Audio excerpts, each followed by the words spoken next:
Hello, What a folks. What a winter wonderland. Hence part of the inspiration behind the title of this one not being Sunday Night Slam, but the Sunday Night Storm. Storm. All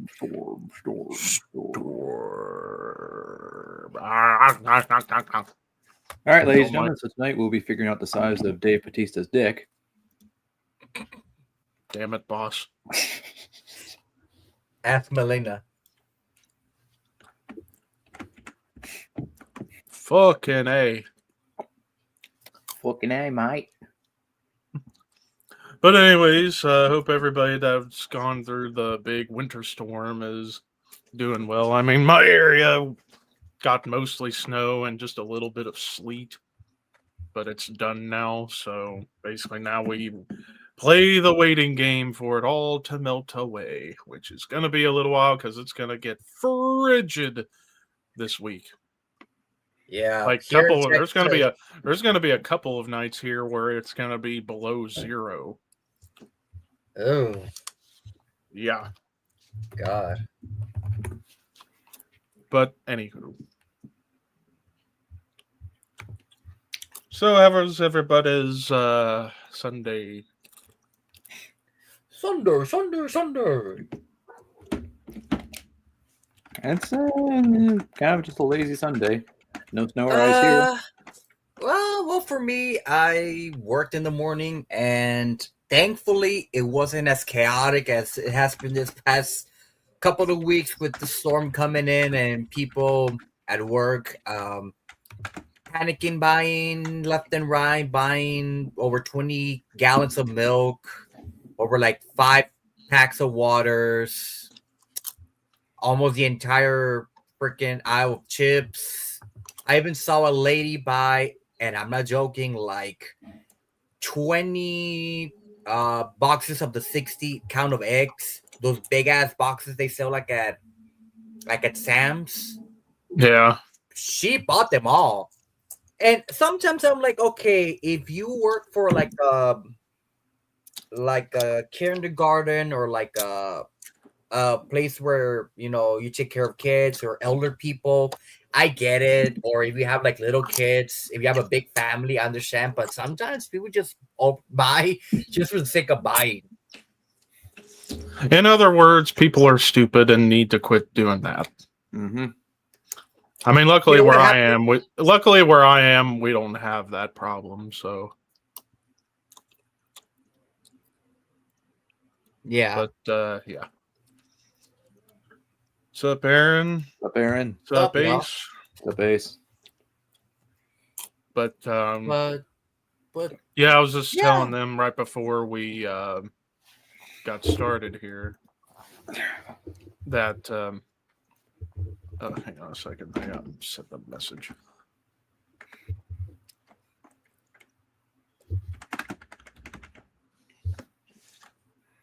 Yeah. Oh, and also I'm actually gonna go see Behemoth with D-Side, Rotting Christ, and Immolation. If only that tour had a Cincinnati date. My god. I told Levi this, and I told everyone else in the rest of the Horsemen, I almost didn't do it, but the fact that the VIP for Behemoth was a reasonable price, I jumped the gun and I did it. So I'm gonna be able to meet Behemoth. And I get to meet Nurgle. And of course, I'm going to want him to sign my Cygnus CD. But the fact that this is like the unholy quadrology, the unholy... The unholy quadruple tour, I call it. Yeah, because, I mean, you have Behemoth, D-Side, Immolation, Rotting Christ. I swear, if you had Incantation, it would have been the unholy Pentology. I feel like if it was Incantation 2, they would have straight up summoned a demon at the show. and I like the joke that Walter said. I think by the end of the show, I'm going to have a fucking exorcism. I can only imagine how that would turn out. Yeah, I think it's interesting too. Like all like satanic bands, but all very different styles 2. Yeah, Yeah, Immolation, Dissonant Death Metal, Ryan Christ, Mellow Death, Black Metal, black metal. what have you, and then Behemoth, Black Deicide, and just Death straight up Metal. Death Metal, and then Behemoth, Black and Death. So it's like, Yeah. holy balagna. Yeah, It's just I'm it's just, just I'm, yeah, a whole I'm just smorgasbord of wondering. evil. Yeah, I'm just wondering how it's gonna be. Like, I'm pretty sure Behemoth's gonna be the closer, The headliner. the headliner. I think it goes. I think if I saw it goes Immolation opening, then Rotting Christ, then Deicide, then Behemoth. Yeah, that probably will be how it goes. I honestly, I will switch Rotting Christ and Deicide around. Honestly, Well, Deicide's a bigger band overall. Yeah. well, yeah, I understand the point that again, Deicide, you can blame or thank for inspiring, Rotting Christ and Behemoth, and to some certain point, Immolation, even though they were kind of in the same At the same time. time. But yeah, it's gonna be a hell of a show, and it's in Dallas, so it's in May, which I already booked a hotel, already have everything ready, and yeah, it's gonna be very, very, very fun and very evil. Very nice, very evil. Thank you, Dan Oh Harrison. yes, But anyways, I was gonna say we were talking about this before, but yeah, for those who was wondering, I didn't make my shopping trip happen yesterday because of the weather. Well, realistically, we could have done it before the weather got here, but my folks, they were nervous wreck about it, so we decided to just wait a couple more weeks. I would have said this coming weekend I would do it, but I'm not missing out on the Royal Rumble Saturday, so. And then the first, I got like subscriptions that renew, so just wait until that weekend to get my next check and go from there. But anyways, I see we got a lot more tier lists. Yes, sir. I forgot what time is the Rumble starting. I know it's in like 9 in the morning. No, it's 2:00 my time, 1:00 your time. Oh, okay. Oh, thank God, because I was like, okay, because I'm off Saturday, and I didn't know if it was gonna be like at 2 It's in an the afternoon show. It's fine, and I mean, I'm saying it right now. If Sammy doesn't win the title against Drew, He might get added to the Rumble and maybe win the Rumble. Either, but to me, or I think the next option is probably going to be Roman. What about Braun? I mean, Braun has to. I think I feel like we're about to have a CM Punk Roman Reigns match. You think?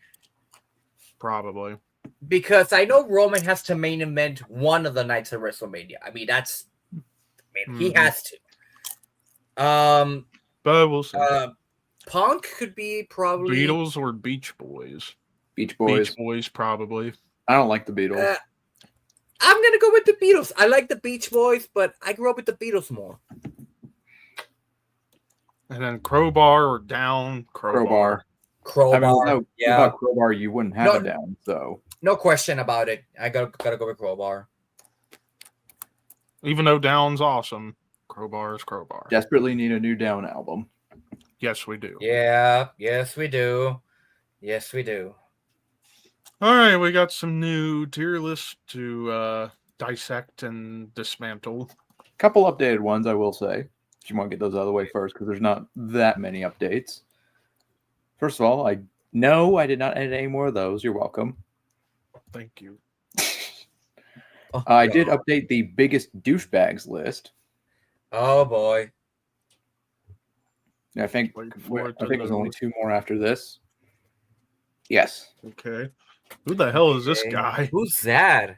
I forget the name of this man, but he had a porno grind project called Menstrual Munchies. Okay. He was also the guy behind the 2019 shooting in Dayton, Ohio. So, yeah. Yeah. No question about it. Yeah. And then this is Eric Shute, former vocalist of Pyrexia. And he is actual scum as well because he was involved in a triple homicide. Yep. Scum. Yeah. Yep. So we got that was quick and easy. What else was updated? I did add a couple more to the bands that changed their sound list. All right. Queensryche. Wings. Okay. Okay. Okay. This is kind of. Oh, hold on. I'm going to say my piece first. 80s, early 90s, Queensryche, untouchable. Yes. But after Empire, it was like a steady decline. And then you reached the bottom of the barrel with albums like Operation Mindcrime 2, American Soldier, and especially Dedicated to Chaos. Yep. Frequency But- Unknown. Well, not a that's perfect album. not even the I real know. Queensryche. But I know, but and still. then, but once Todd LaTorre came in, they got back on Yeah. track and have been putting out some of their better works in a long time. I'd So say all in all, I feel like that adds up to a neutral. neutral. Yeah, Yeah. I would Yeah. say neutral. Because if that middle period hadn't happened, then they really didn't change their sound. But if they didn't get better, I would put them in the a lot worse category. Yeah. And then Sabotage. Another tricky one, Mm. honestly. Yeah, because it's like it was just they went from being just straight up classic heavy metal, US power metal to just being a great prog metal band. Yeah, and with them, the change to it wasn't like very drastic either. It was quite a gradual Yeah. evolution towards that side. I feel like because even like Hall of the Mountain King, like that to me is a prog metal album as well. Yes, it is. So I guess I'd go neutral on this one too. Yeah. I think I go with that one too. Yeah, And then what else? I think I might have updated the metal or not metal list. I could be wrong though. We might have already done that. Oh, Yeah, we did. Okay, so then there is no other updated ones. So we can All work right. on the new ones. Well, let's start with the shortest one. Christian metal bands, which I'm only going to know about Ooh. just a few of them. Same with So- same. Yeah. So, and Testor, I've never heard of this one. Never heard of them. Norwegian band. They were kind of, I guess you'd call them like the pioneers of the whole un-black metal scene, like the whole Christian black metal thing back in the day. I've never actually listened to them though, so I really can't say much about them. As I Lay Dying. Okay. Uh, Before Tim Limbrestus decided to be an idiot, I would have put them in Fantastic prior to that whole thing because like their 2000s output, okay, maybe not the debut, but like Frailwort's Collapse through Powerless Rise, I think that's a hell of a run of albums. And then Tim Limbrestus decided to be a fucking moron, and then when they came back, I didn't even bother listening to their last couple albums. From what I heard, not that great. So I think that would probably balance it out to a good, probably. Fair. I honestly never associated them with Christian metal. Well, their lyrics early on were pretty Christian. Yeah. Plus I've they never were all Christians anyways, well before Tim decided to be an idiot. Admittedly, I've never been much of an As I Lay Dying fan, so I'm kind of neutral on this one. Me neither, honestly. I mean, there's maybe like one or two songs I'll jam once in a while, but I never got into the discography. I should. I mean, they totally fucking aped In Flames and Dark Tranquility riffs. I mean, what American metalcore band back in the day didn't is the question. Mhm. But they were definitely most apparent about it. So Well, Killswitch Engage too, if we're being real.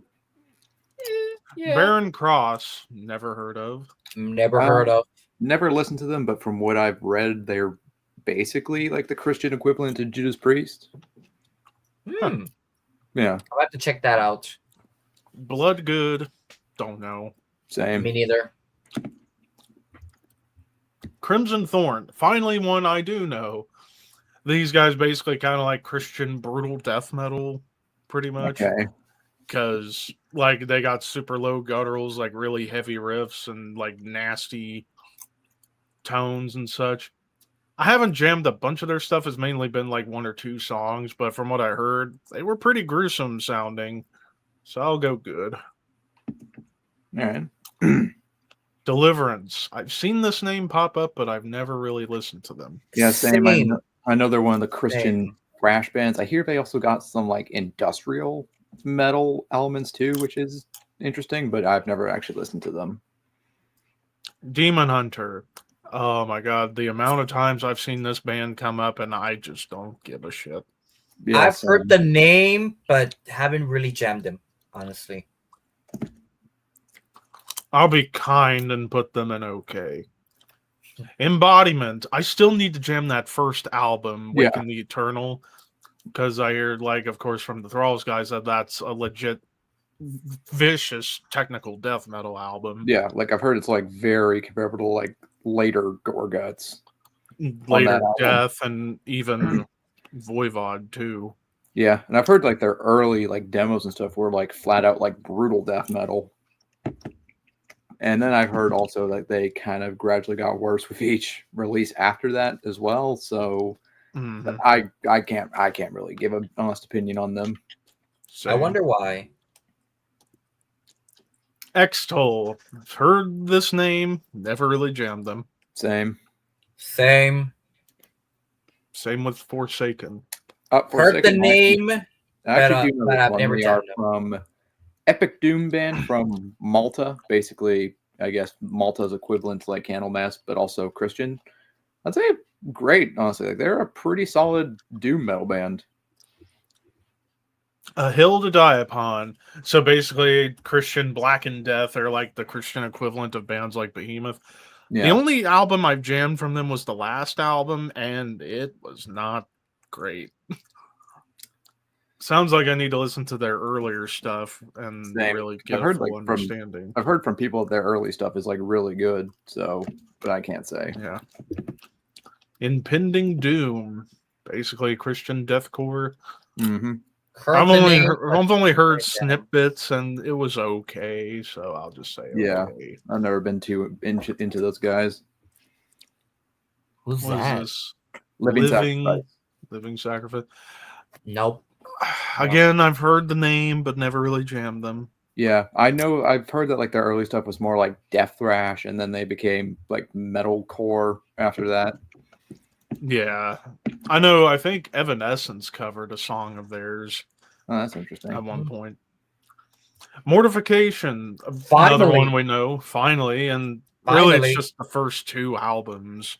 First three, yeah. Because after that, they had more like death and roll, I guess you could call them, like groove metal kind of. Yeah. And later Mortification is just not that good at all, in my opinion. So I'd say okay. Well, for the strength of the early stuff, they got going at least good. They have quite a lengthy discography, though, and most of it is bad. So, but I guess good. Narnia. Oh, we got a band called Narnia. Don't know them. Don't know this one either. Me neither. Norma Jean. I've been needing to check this band out because I always hear about this band in like the metalcore, metallic hardcore circles. I see them get compared a lot to like Botch and stuff. Yeah. I always Opprobrium. I always formerly known as Incubus. Formerly known as Incubus. Before the terrible hipster Incubus forced them to change their name. Yeah. I would say fantastic, honestly, because like especially the first two albums they're awesome, like death thrash. Yeah. What is this? Paradisium? Kind of like Australian My Dying Bride. I've seen this band brought up like a few times, but I've still not actually listened to them, so I can't say. I'm gonna have to jam that. I like the logo. Kind of gives me that My Dying Bride vibes. Striper. Striper. I mean, they have to be at the top. I mean, in terms of like Christian metal, they're like the most known band ever. Well, yeah, most known as like proper. You're the most known. I can't take that band seriously, in all honesty. Me neither. I think everything about them is ridiculous, from like their outfits to their logo. It's just, yeah. Yeah, but the music, come on, To Hell with the Devil, that entire album is a banger of an album in the 80s, a banger of an album of the glam metal scene, and it's a banger album in general. I'll settle for good. Yeah, I'd be generous and put them in good. yeah. Throw me a bone. Tourniquet.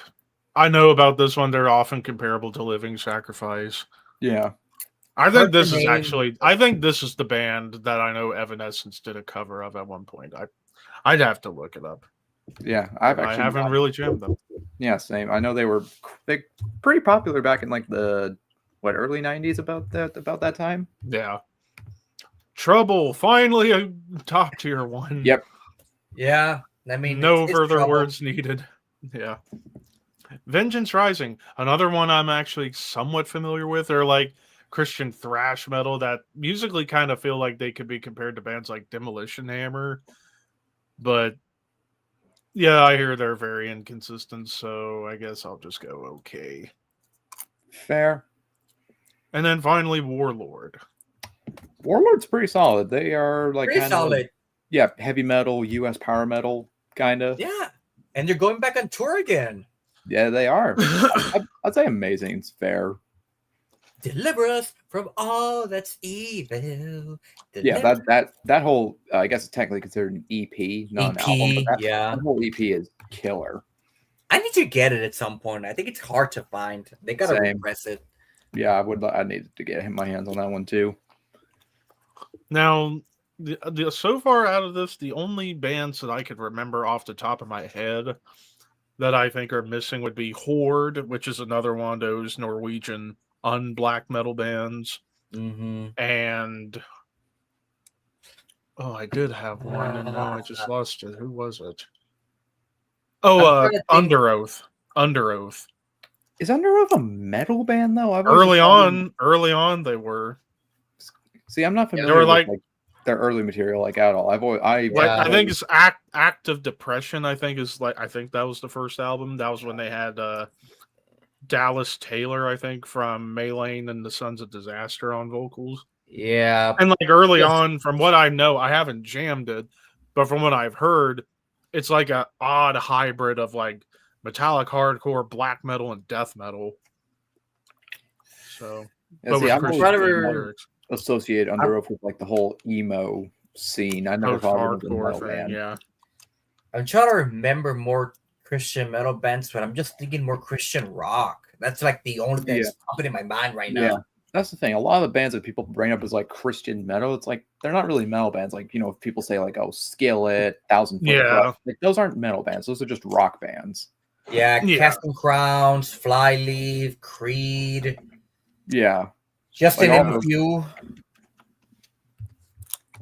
I guess they? Yeah, Is Alter Bridge a Christian band? No. They're 3/4 of Creed. Right. True. The best 3/4 of Creed. Yeah.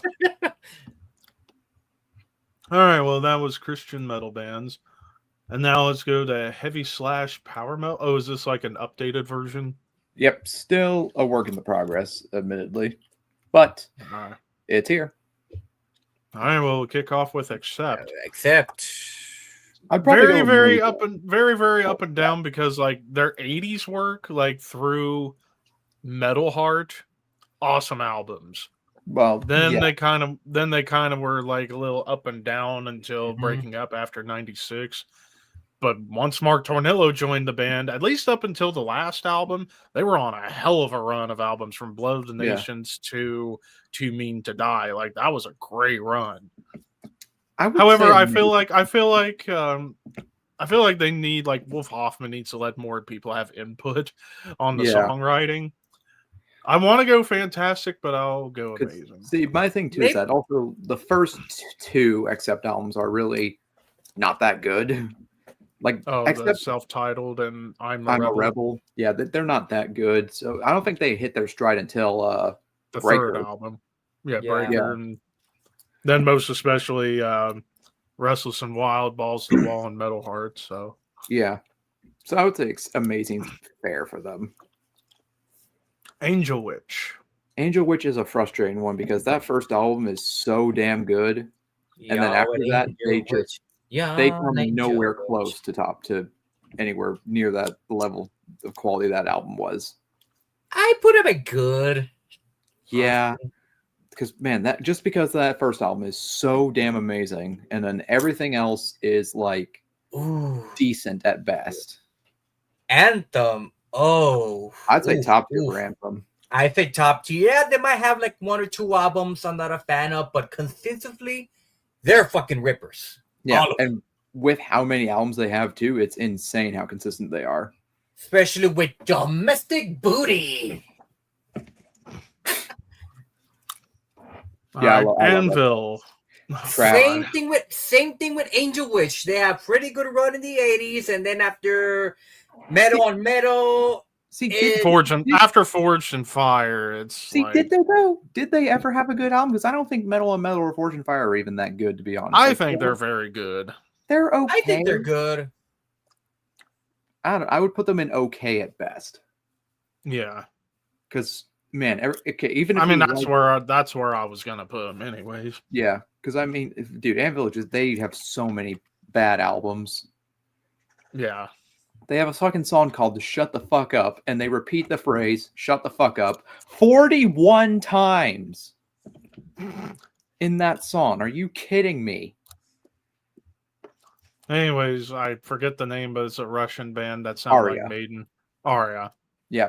I'm only familiar with their 80s material because they've been around for quite a while. I actually think they put out an album just last year, if I recall correctly. But from what I hear, they're really, really good. So I'd say amazing. Same. I only know their 80s material. Pretty solid. Armored Saint. Honestly, I would make an argument for Armored Saint potentially being top tier, honestly. Like, they don't have a bad album. Attacker. I'm only familiar with their first 2 albums again. Battle at Helm's Deep and is it Second Coming is the name of their second album? I always forget the name of that one, but yeah, they were like back in the day at least, I think they were pretty solid, like heavy metal, US power metal. I'd put them in great. Just based off the first 2 again, because I'm not familiar with all their material. Black Sabbath, that's another top tier. Yeah. Top, yeah. Blind Guardian, that's another top. For European power metal, yeah, that's definitely top tier band. Chastain. Oh, I gotta put them. I'd say fantastic. The Voice of the Cold and Roller of the Angel of Mercy. Those 2 albums, God, they're fucking amazing. Dude, Lever Leone is a badass vocalist. I never knew that was a girl when I first listened to Chastain. I was like, holy shit, that's a fucking girl? Yeah, but she's got pipes. Yeah, and then I think after Chastain broke up, they formed, was it CJJSS, something like that? One of those bands? Yeah, something like that. Something like that. Seraphungal. For me, top tier, but I need to get into Serial Uncle. I do too. I Maybe I'll find some at the record shop when I go on my trip. I know if Nick were here, he would be Barker blasting. Barnes blasting. Barker blasting. Oh boy. Okay. Def Leppard. 80s material, untouchable. Let's recognize the unrecognizable. 80s But material after is the one of the. 80s, It's. Yeah. Dude, first of all, I don't like Def Leppard. Like I like one Def Leppard song, and that's it. After that, they can fuck right off. tell us how you really feel. Fucking Hysteria is one of the worst albums ever made, and no one can change my mind. All right, Demon. Very inconsistent. Because they started off as kind of a much more heavy metal band, but then they kind of became a prog rock band at some point, and then they got back into being the more metal band. I would say probably good, just based off the material that is like good, but again, they're an odd one because they are just kind of very all over the place. Diamond Head. Basically the same thing as Angel Witch. One really good album, and then after that, yeah. Dio. Yeah. I mean, Fantastic. everything after Sacred Heart is kind of hit and miss. Up and down. Yeah. Then there's some definite misses in that one too. Yeah. Talking everything after back and forth is it's kind of the same thing. So I will put him at good. Yeah. Yeah. It's only like for me, it's only like the first 4 albums you really The need to first listen to. 4 and Don Dawkins self-titled. Well, the one not really self-titled, but Don Dawkins solo. After. Yeah. Doro. The first 2 albums. After that, I don't know. See, yeah, I'm not like familiar with a lot of Doro's like solo stuff, but Yeah. from what I have heard, it's just kind of for the most part. Like Okay. When I think of Doro, I think of Warlock. pretty much. Exactly. Yeah. Yeah. Yeah. Yeah, exactly. Enforcer. One of the I guess new wave of traditional heavy metal bands. I think they started early Yep. 2000s. Yep. Yeah. I put him at great. Yeah. Honestly. Yeah. Eternal Champion. I don't care. They're a top tier band. Yeah, love both. I I know. love both of their Yeah. albums. We need a new one. It's been over 5 years Only 2 since albums. December 2020. Only 2 albums, you say? Yes, but they're both fucking high quality. Can they be top tier if they only have 2 Yes, albums? they under can. their belt? Yes, they can. No, they Yes, cannot. they can. No, they cannot. Yes, they can. No, they cannot. They cannot. You're overruled. No, I'm gonna overrule you, bitch. I'm Lenny the Puma's manager. Don't fuck with me. I'll play the 5th on this one. Thank you very much. Don't make me deploy Ace Lane's dad, okay? Anyways, but no, in all seriousness, like, we need a new album. Arthur Risk, I know you're busy with producing albums, but come on, give us another Eternal Champion album. Do In it. time. Do it. Fate's Warning. So basically, we're just counting like the first The John 2 Arch albums. stuff. Yeah. And based off that, I would say fantastic because Spectre Within and Awaken the Guardian are both god tier albums. So, yeah, even though Most Night on especially Brocken, Awaken the Guardian. well, Spectre Within for me, but yeah, Night on Brocken is, I mean, aside from the terrible album cover, it's kind of a patchy debut, but I would say fantastic still, again, just based off the last 2 of the John Arch albums. Grave Digger. I'm torn So between top tier many- fantastic. I So put him at many damn amazing, honestly. I put him in amazing too, honestly. Like they have a lot of albums. Mhm. And the quality does dip occasionally with Gravedigger. Although the last album was fun. Last album was Super good. fun. Yeah. Grim Reaper. Only 3 albums, but all 3 3 albums. so damn good. I gotta put him fantastic. Yeah. Honestly. Haunt. Oh my god. I love Hunt. Yeah, Haunt's another good one. I'd probably say amazing. Very consistent. Yeah, put him at amazing too. Yeah. Who is next? Alright, Heavy Load. Heavy Load. Heavy Low. Well, that's a name I haven't heard in a long time. Yep. So Swedish, kind of like, I guess, one of the first Swedish metal bands. From what I've heard, they're very, very good. So I would say amazing. I'm not familiar with all their stuff, admittedly. So I only yeah. know that the one album they're mostly known for. yeah, was it not Death or Glory? What was it called? I know I have the freaking album cover in my fucking head right now. I do too. I just cannot for the life of me remember the name right now. Yeah. Oh, it was Death or Glory. Huh? Yeah. Yeah, the one with the piece fighting like the polar bear. Yeah. There you go. That's the one. Yeah. Yeah. Halloween is top tier. Yeah. Yeah. No question. Holocaust. Oh man. I'm not overly familiar with Holocaust. neither. I know their first album, and I really, really think that's a very good album. After that, I am not super familiar with them. I know they kind of go for more of a prog metal direction. Yeah. Yeah. And I- of course, like the main thing I know about them is the song "The Small Hours," which was covered by Metallica. Yeah. So, Yeah. Iced Earth, despite the lesser albums, I feel they gotta go top tier. Yeah. I would put them down in amazing. Because I think like everything from the debut, at least through to Horror Show, it just kept. It was like such a great run there, and then Yeah. And then Gettysburg was still a great Glorious album, Burden. Yeah, but and they had a couple of gems in the Stu Block era, but most of that era wasn't the best. But I think what was the last one? Was that Incorruptible? Well, it was no, like what the one 2018. Yeah. 2017. second Which one. I thought, yeah.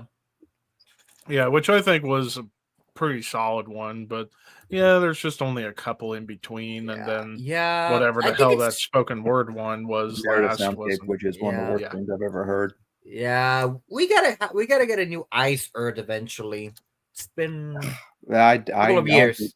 I honestly Yeah. have my doubts it's going to happen. So Yeah, yeah, me too. But hey, stranger things have happened. Stranger things have happened. I guess it all depends Iron on Maiden. whether or not John Schaefer. Yeah, top tier. Yeah. Iron Maiden's top tier, obviously. Anyone who Yeah. disputes that is wrong. yeah. Jag Panzer. Need to get more to Jank Panzer. They Same. can be a bit inconsistent because sometimes they kind of have like a good album, okay album, good album, okay album. Distant Alliance is one of the worst albums ever made. Nick! That's a pile of shit. Speaking of the devil, But I would say amazing for Jag Panzer, especially because their first album, Ample Destruction, that's kind of like a U.S. power metal classic. What are we doing here? Heavy Heavy power metal metal power. bands. We got Anvil up kind of high, don't we think? Yeah, we do. Like Only on. because Like, listen. only because of 2 albums. that's not enough out of their entire discography. Well, That yeah. still means they're trash. Considering they have 20 albums, only 2 are good, 18 are bad. 2 out of 20, you fail the course. You're Yeah, done. They're hey, they're cool and all. Like I kind of low key root for the dudes to not suck, but here's the but they thing. do. They do. There's no way around it. They're awful. Dude, that last album we reviewed was, I mean, it was exactly what I expected, which was terrible. I mean, but again, I own the Anvil documentary, and I root for them. There might be a little, too optimistic. Like, it's gonna happen. Our big break's coming. It's like, dude, you're 60. No. Yeah, I think that your time to blow up has gone past. Yeah, that documentary kind of breaks my heart sometimes. I mean, Yeah. it does, but also at the same time, like, you just know. Yeah, I they're mean, not you that know, good. Yeah. like, I mean, if I ever get the chance to see Anvil live, I mean, of course, I'm gonna see them if they ever come I here. might just want to meet, Lips and Rob. And Rob, yeah, Lips and But Rob. Yeah, because I'm not gonna be like, yeah, dude, fucking diehard Anvil fan. I love. Hold on, let me look up some songs. metal on metal. Yeah, that'd be the one. I had one on tape, Pound for Pound, the one that had Blood on the Ice, which is Yeah. a song about hockey. Because Anvil, Yeah. They have a song called "Shut the Fuck Up," and which that they song don't do. repeats the phrase "Shut the fuck up" 41 times. All right. Yeah. Anyways, Judas Priest top. Yep. Top, yeah. Same with King King Diamond. Diamond. Nah, Top. no, I don't think King Diamond's solo stuff is top tier because there are a few lesser than albums for sure. I would probably bump King Diamond down to Fantastic. Well, I'm gonna be because- I'll be ranking King Diamond albums Also this Halloween. because So King I'll get Diamond the is still full thing. completely outclassed by Merciful Fate. True, but well, I mean, Uh, the 80s and early 90s King Diamond albums can make a run for the money. Yeah, but Yeah. after that, eh. Anyways, Liege Lord. Liege I of still need Lord, to check out this band. I've heard. fantastic. I Based know on Master Marty's Control. talked about them. Yeah, Master bit. Control is the one album you desperately need to hear from them because that album whoops ass. Lizzie Borden. Early Lizzie Borden's got some Early, cool yeah. stuff. I do like that. Later Lizzie Borden's, I mean, they got chicks that take off their tops on stage. That's kind of cool. That's about it. Yeah. Saw them live when they opened for Saxon. Great there show, you by go. the way. The Lord Weird Slow Fag. I would say amazing. I love that band. I Never still heard of need to them. check them Never out. heard of them. They I are still just need really to check strange, like over the top heavy metal, kind of progressive in a sense. It's like How a strange, heavy metal voivod, kind of. There's a lot of strange Huh. note combinations. You can also hear members of them play in Hammers of Misfortune, which is a really awesome prog metal band, which has a lot of heavy metal elements. They're strange. I just dig that band. Like Arthur Brown Strange or Heavier, but I don't know. Again, like there's some voivodisms in some of their writing, but again, it's a little bit more straightforward. I don't know. Like they're hard to describe, but I dig them. yeah. Loudness. Good. 80s Loudness was I top tier, but 90s I only heard a couple of I songs. would mostly probably argue for Fantastic because they've I mean, yeah, there was kind of a questionable period in their catalog, but they've ever since like the mid 2000s, I feel like they've gotten back on the right track. So I would make an argument for Fantastic. I'll settle in the middle and go amazing. Manila Road. Top tier. I own Crystal Logic. Awesome album, except for the vocals. The vocals, I've never liked the vocals at all. I don't get the appeal. It's the one thing that bugs me about that band. Everything else, music sounds fucking killer. Oh boy, Manowar. Is there a homoerotic nightmare? I mean, Oh, musically, God. like the 80s stuff is awesome. Yeah. Their 80s Some- stuff is some- awesome. Amazing, Some- sweaty, bulgy, veiny. What other adjectives you want to use to describe this band? Oily. Girthy.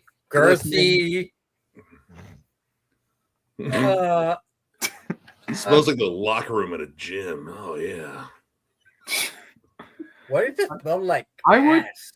I would probably bump them down to great just because like after the 80s they go to shit. So Every if right without the image and everything, like every song I've heard about it was like I feel like I'm kind of listening to like a Kmart version of Judas Priest. Like, all right, it's good, but it's something that really stands out on its own.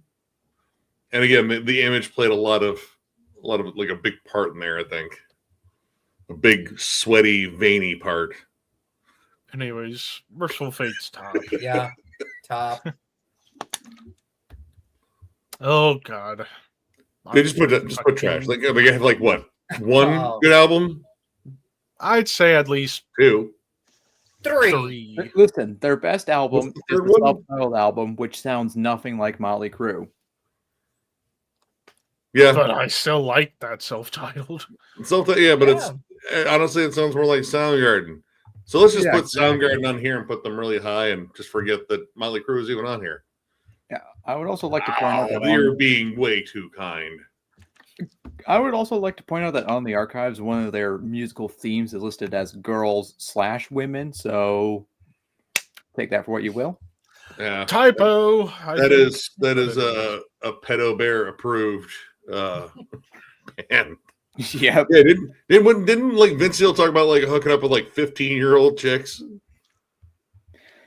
I mean, to be fair, I feel like that's a thing most of the glam metal bands did back in the day, but it's still Probably fucking did weird. after they Yeah. Yeah. Probably. bought them Probably. drinks. Yeah. Anyways, Motorhead. Motor- Helped them Motorhead. with this homework too, I'm sure. But top tier, I don't know. Yeah. For Okay. It's Lenny. consistency, like Okay, consistency, but it's mind-numbing consistency because at a certain point, every album sounds exactly the fucking same. there's a couple that kind of step outside, but those are the ones that people are like, I don't know if I like that one because it doesn't have 8 songs that sound like Ace of Spades. Yeah. But I at the would- same time, I don't expect them to change. I mean, they're still like rooted in punk too. And punk's only got like a few different gears, but we're cool with them because it's punk. We're there for the energy. Mhm. I would bump them down to Fantastic, personally. Because again, it's consistent, yes, but it's mind-numbing consistency. I gotta put them at top tier for me. They gotta stay at top tier. I would still say top tier. Like, there's enough variation on their albums for me to pick them apart. But when it comes to, I just, again, the sound, the consistency, I want Motorhead to sound like Motorhead. I don't know. I don't want them to be anything different. Everything much, from yeah. like Hammered all the way to Bad Magic sounds fucking identical. Nothing wrong It's with that. Motorhead. There's nothing wrong with it. Yeah, I get that's the point, but like you Oh, could have a Sacrifice, little like, bit of here, I variety. think. The Sacrifice was a banger. I fucking love that album. Well, yeah, Oh god, that was ripping. It's one of my favorites. All right, next up, Night Demon. I've liked everything I've only- that band has put out. I've But only heard only the heard last album, one. and it was awesome. So all their albums are good, but they only have 3 albums, so they're still kind of new. But so far, they're off to a great start. I don't know if they have any EPs. They probably do. Omen. Oh, I mostly only know the one album that everyone talks about. I've only listened to it like once. I was like, you know what? It was pretty good. the first I 3 would- Omen albums are I already would- essential. I would put them at probably amazing. Seen them Yeah. live. I mean, Yeah. Yeah. Oh shit! What did you do? There I you go. I misclicked. What the there you go. Fucking. Why are you not going back down? There we go. There we Mouse. go. Fucking mouse clicks. Anyways, Ostrogoth. I don't know anything about I don't Ostrich know Goth. I've Yeah, heard I a have couple no of clue. songs. Don't really know that much about it. I've actually not listened to this band either. I only know them in name. So there's not an ostrich in the band? I'm already disappointed. I confused them with Visigoth for like the longest time, to be honest. This guy's pretty good. I mean, Well, they yeah, sound the Ozzy- same. Yeah. Oh Ozzy boy. Solo. Oh, You gotta give it a top. No. I know. I can't just because there's bad Ozzy albums. There are bad Ozzy albums. Yeah. I would go with Amazing. amazing or great. I would go amazing at the absolute highest. Yeah, Yeah. Pagan Altar. I still have yet to listen to anything about Yeah, it. they're Still interesting. need to You could listen to also- Pagan Altar. You could also argue for them being like a doom metal band as well. They kind of fit Mhm. both spectrums there, but I would say fantastic at the very least for Pagan Altar. I love that band. Hell, I could make an argument for top tier even. Picture. that? Never heard of them. Picture That is definitely basically a picture. Dutch, the Netherlands answer to Jews priests. I'd say great based off what I've heard. They're Judas pretty Picture. solid.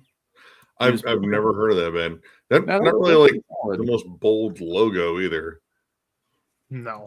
Picture's kind of a weird name for a metal band, to be honest. Yeah. All right, Queensryche. early Queensryche. Queensryche. So basically the 80s Queensryche. And well, Just off of 80s alone. Top tier. Yeah. I mean, that first EP fucking rules and Yes. Warning. I Yeah. still need to get Warning. Hopefully I'll find it at Catacombs. I see. I still need to get the one EP because I have the first 4 Queensryche albums and they're all. Yeah, fucking I still killer. need to get Warning, but that first Same EP here. fucking rips. I have a copy of that. I Queen found of the that- Right, the Yeah. Lady Wore Black. Just Queen of the unbelievable. Quiet Riot. Okay, I've never really Yeah. listened to much past the singles. Yeah. it's one album that you really need from the Metal Health, and after that, just ignore them. Rage. I believe they have 28 studio albums. Jesus I recall correctly. Christ. So yeah, I'm not familiar with all their stuff because they have such a long discography, but from like their 80s and like 90s stuff is like really good. So I would probably say amazing. Rainbow. It's really only 3 albums I would Okay, argue are so like metal. the Dio stuff, top tier. the Bonnet, Down to Earth was okay, and then That's got their the biggest single. Joe Lynn Turner era. Jolene Turner era has its moments. The Joe Lynn Turner album with the guitar coming out of the forehead honestly isn't that bad. No, I mean that's pretty good songs, and it's especially Stupid Stone Cold. But overall, in terms of the entire discography, I would put him in amazing. I would go. I'm more comfortable with great because Yeah, most of the time, if we're talking about like full albums that I love, it's 2 albums. yeah. In particular. Yeah. And if Yeah. you're talking about rainbow metal albums, it's really only those two that I would argue are metal. After that, Yeah. there's like a rock band. Proto metal. Oh, Randy. Randy. Album cover Ah, alone yeah. should be legendary. There should be a whole other like tier for this.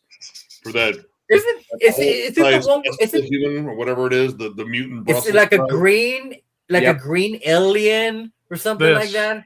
There Yeah. he is. The best part though about that band is if you look at the band picture, they all look like they're named Randy. They all look like they hang out outside of like high schools in the fucking 80s and sell cigarette singles. But Drive mu- like a Camaro with a T-top down. What's up, Randy? What's up, Randy? How's it going, Randy? What's up, Randy? It's like St. Holmes. Hi, Holmes. What's Musically, up, I've never Holmes? heard the EP, though. I can't get past the artwork. But musically, they're very good. Actually, I would probably say great because musically they're solid. Raven. Oh, God, when they're good, they're up and good. When When they're bad, Up and they're down. When fucking they're bad. bad, they are. I think Um, at least for the first three, and then their more recent stuff, I'll go amazing. Yeah, that's fair. Yeah. I feel great is a little bit more safe, just because there's a period of just like, wow, this made the cut. Like Yeah. everything after like, dude, like Wiped Out, fucking amazing. I love that album, start to finish. And then Diminished Returns, Diminished Returns, Diminished Returns. Hey, we found our groove again. And then more diminished returns after that. Well, no, the last album was awesome. Oh, the last two albums were both really good. Last EP too. Yeah, but I would still argue for amazing. Because again, when they're on point, man, they are on point. Yeah. Riot. Top. Yeah. I mean, all right, for Yeah. a certain era, I don't know. Like I the newer stuff, like I got one of their newer albums, and it's a little too like bright, shimmery power metal for me. Like I love Fire Down Under. I think it's an amazing album, start to finish, killer. I still need more of their classic stuff, but I like what I hear in their classic stuff more than the modern stuff, because the modern stuff it kind of reminds me of fucking like Dragon Force. Little too I don't think shimmery. it's that cheesy. I don't know. I feel it. It's like a tidal wave of cheese Well, wearing dragon scale armor. well, you ought to check out the very most recent album, because there's some thrash on there, and there's a lot of Judas Priest in there. Yeah, I mean, Yep. yeah, Yep. it's power metal, but Yep. there's a lot of like speed and Judas Priest. Like, yeah, I think, like honestly, even in their like bad albums, they're not that bad. Like they're still managed to put out good songs. You know, the one with the half. Restless Breed, yeah. Yeah, like that's got That some one- banging ass tracks It on it, but does. it's also got some stupid tracks on it.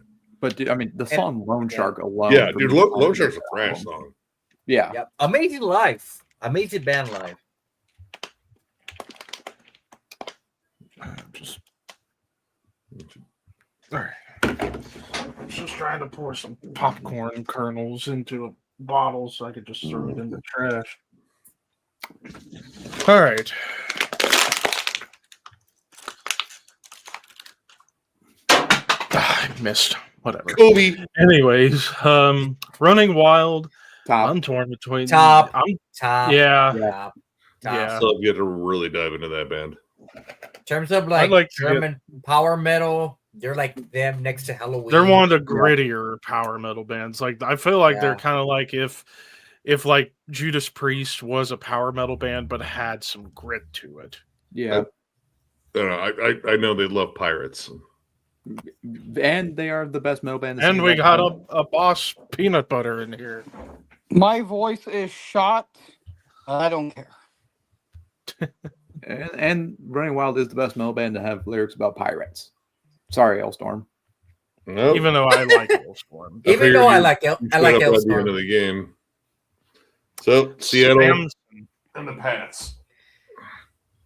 Samson.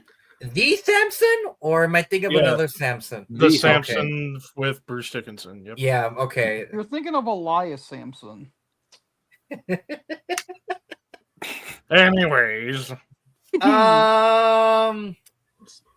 I've actually still not listened to Samson. I- I've I only never heard listened like to him. one song, and it was really good. I put him at good, honestly. I still need to dive in more into Samson. To be honest. Satan. Top. All the way to the top. Yep. Based off their, I've only listened to their last album, and I really liked it. Oh, you need to listen to I it. wasn't the Too. biggest fan of that last album. Levi, I you're like the wrong. last album. Dude, I finally got a copy of the second one. Dude, different, very different. I mean, totally different singer on here, but holy shit, dude, this is an awesome fucking album. Yeah. By the way, Maiden deserves to be an amazing tier in my opinion, but that's just me. You're wrong, but That's that's just me. okay. No, I'm right. It's okay. Sabotage. Sabotage. Sabotage. It's a French band, right? From France, Oh, Florida. Sabotage. Savage. Levon Savage. Careful there, Levi. You'll cut yourself on that logo. Ooh. I would make an argument for top tier. Like, Yeah. couple misses, but Yeah. for the most part, I do love that band. It's the band I still need to like sit back and like listen to more of their stuff. Hall of the Mountain Listen- King, listen to bro. Hall All of around King. kin. All around kin. Dude, Chris Oliva, so underrated. Yeah. Saxon. I put it- Oh, I amazing or would- fantastic, personally. I would put him at amazing. I would put him at amazing. Well, yeah, They're fantastic. Amazing is a little bit more fair. There's some turkeys. There's some big Yeah, turkeys. they've had some duds, but their Yeah. last couple of albums have been Yeah. fucking incredible. They Oh, have their last two in particular are fucking awesome. They have a couple 90s, turds for sure. 90s Saxon was kind of hard to listen to. Mid 2000 Saxon, same thing, but the latter Saxon and early Saxon, God, those are fucking Lionheart? amazing You don't albums. like Lionheart? At points, it sounded like a fucking Def Leppard. Oh yeah, Lionheart's amazing. Yeah, Lionheart's that's amazing. 2004. I would say Yeah, I mean- from when they came back, like when they went back to their more metal roots from Killing Ground up until now, really, like except for maybe like one or two albums, that stretch of that run is fucking so good. Like listen Yeah, to Killing and Ground. Yeah, yes, but this, it's this so band's good. the same one that put out Solid Ball of Cock. And that album. Well, I mean, terrible. every band's gonna go through a weird phase Yeah. like that. I mean, Like, are Priest we- went through that phase at one like- point. And remember, El John played piano on a Saxon album. that is he was true. on an Alice in Chains album. Like, I mean, should we True. bring Judas Priest down because they have a couple bad albums? Like, No. Yeah. Exactly. They don't No, have as many no. bad albums as Saxon does. Saxon had Preston a only streak has like there for a four while. kind of blah albums, but out of like what the 18 that they got, that's not that bad. I think in my that opinion. 24 20 album. They have a- 24 Oh yeah, they have like albums. 24 One of them. albums. What am I Out talking of the about? 24 Saxon albums, I'd say 6 are kind of not the best. The rest are from to listenable to fucking masterpieces. Yeah, I mean, Yeah. even okay. Here's the thing, also too. I would like the worst Saxon albums are still nowhere near as bad as the worst Judas Priest albums. Well, yeah, because I at don't least, know, dude. at least Like- they didn't have like fucking new metal and rap on Yeah. any of their albums. At least Saxon didn't try to go new metal. Yeah, Because but at least with like the like mid to late 80s stuff, like hair metal and glam metal, that kind of was the big mainstream Yeah. appeal at the time. I mean, And hey- Solid Ball Rock, Destiny, Rock of the Nations, Jesus Christ, Innocence is Crusader. no Rock- excuse. I love Crusader. That's my Okay, I'm not favorite big- I'm- Saxon album. I'll die on Really? that Oh, hill. dude, no way. I would Wheels Okay, of Steel so- over that one, Strong Okay, Arm. so I grew up listening to Crusader with my uncle, so that's why I have like a really hard attachment to that Saxon album. Don't get me wrong, I love the other Saxon albums, but that one to me is like the Saxon album for me. Dogs I of grew up- War is questionable too. Oh God, I didn't Yeah, like Dogs of War. the late '90s groove metal bug really hit them pretty badly. Like Metalhead is pretty bad. Yeah, like I said, Oh, I'm still saying- God. I'm still saying like amazing. Like they're still a damn good band, but Yeah, I mean, Ben- they had a streak of just Ben- like, well, we Yeah. put out an album. I will say though, what was that album that was released in '92? It's the one with the Forever motorcycle one. Free. Oh, Forever Free. That is a great album. That's a So fantastic. see, I would still album. make an argument for Fantastic. Yeah, fantastic, amazing, but I'd still say one of the most underrated metal bands of all time, in my opinion. I don't know about that, but I mean, I think they get recognized for their influence for damn sure. yeah. Yeah, but they're not lumped Scorpions. in there with like one of the greatest of all. So this is time. kind of the same category. Like I have a cutoff Same with thing. Scorpions. Same thing with Scorpions. It's kind of the same thing with Saxon. The early material up to like Love at First Thing. Like I'll give them Yeah. everything up to Love at First Love Thing. at First Thing, and then like the '90s, there was like 290 albums I really did enjoy. The 2000 stuff, kind of not a fan of. I mean, the last the- album was really fun. The last Yeah, the I last like couple that of albums album. have been good. I'll give them that much. I would still say I'd say amazing, but anything higher feels a little too generous. I mean, they're the most recognizable German act of all time. Yeah. Well, And also, rest in that- peace yeah. to their original bassist as well. He just Yeah. Yeah. Yeah, he just passed away. Yeah. Skid Row. 6 albums. First 3 are good. Last 3 are trash. Yeah, say good. only the first 3 albums. Yeah. Slave to the Grind still a banger though. Yep. Yes, it is. Skullfist. I think I've only Canadian jammed act. one album from this band. I think I I need And it to was listen to good. them more. Same. I've still been listen to seeing, it. I've been getting like recommendations, but just haven't gotten on my way to go listen to them. Yeah, they're one of the new wave of traditional might heavy not. metal bands. Hold From on. Very I much in know, the same um, vein as Enforcer. Yeah, yeah. I think I have one of their albums. I think Enforcer's coming out with a new album this year, which I'm pretty hyped for. It should be good. Yeah, I like their last album. I'll I just say know, good Bryce. for I the know time Bryce being. Talks Metal loves Skullfist though. He is a Yeah.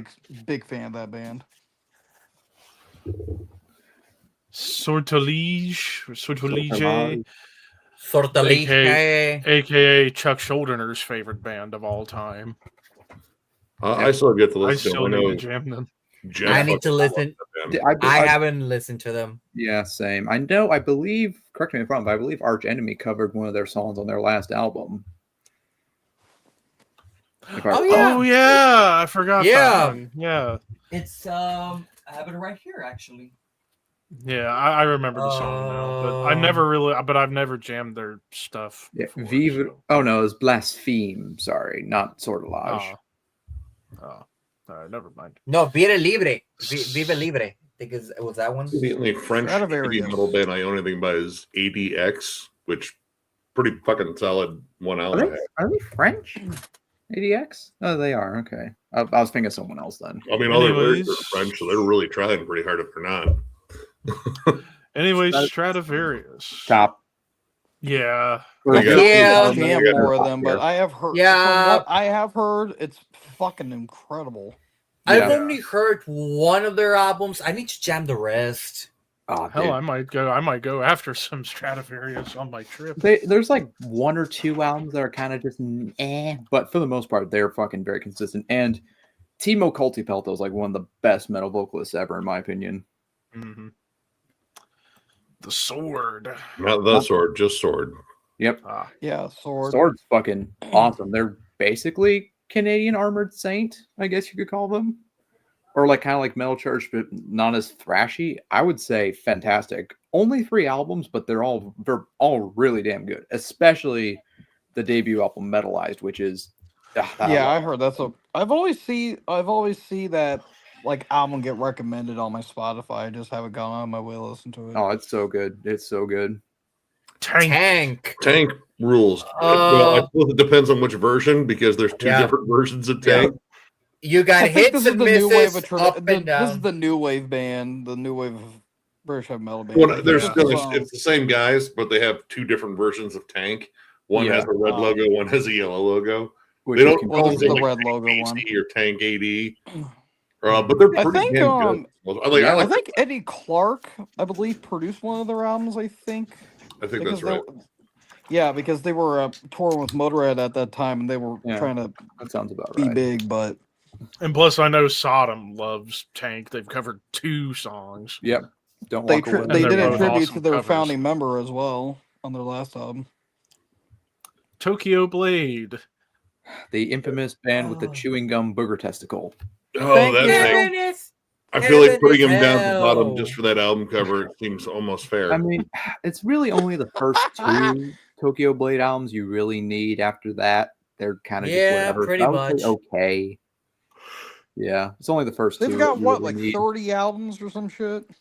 No, they don't have that many, but they just went to Oh. shit. I think they only have like Twist, 10 albums or something. Twisted Sister. I still Really? like the classic stuff a lot. Yeah, Like, Yeah, I do. Classics are good. amazing. Yeah, Amazing. Yeah. This Yeah. might Yeah. be a hot take. I'm not really too big on Twisted Sister personally. boo. Then again, you always have hot takes, but I digress. Yeah, Anyways, grew up on I them. just They- don't they like guided Dee me with Snider's MTV vocals. years. Like he feels like he's single-handedly responsible for taking down the PMRC. Which, by the way, Black and Lawless did it way better than you fucking hack. But that's just me. I don't know. Like, they're whatever to me. I think they're okay, in my opinion. I do wish people would quit calling them a hair band, for God's sakes. yeah, they really Like are they were- just straight up Well, they metal. have a look, Kinda. but they didn't sound like hair metal. Yeah. Well, Like, Asian drag queens, that was what they said it was. It wasn't meant to be like the LAC.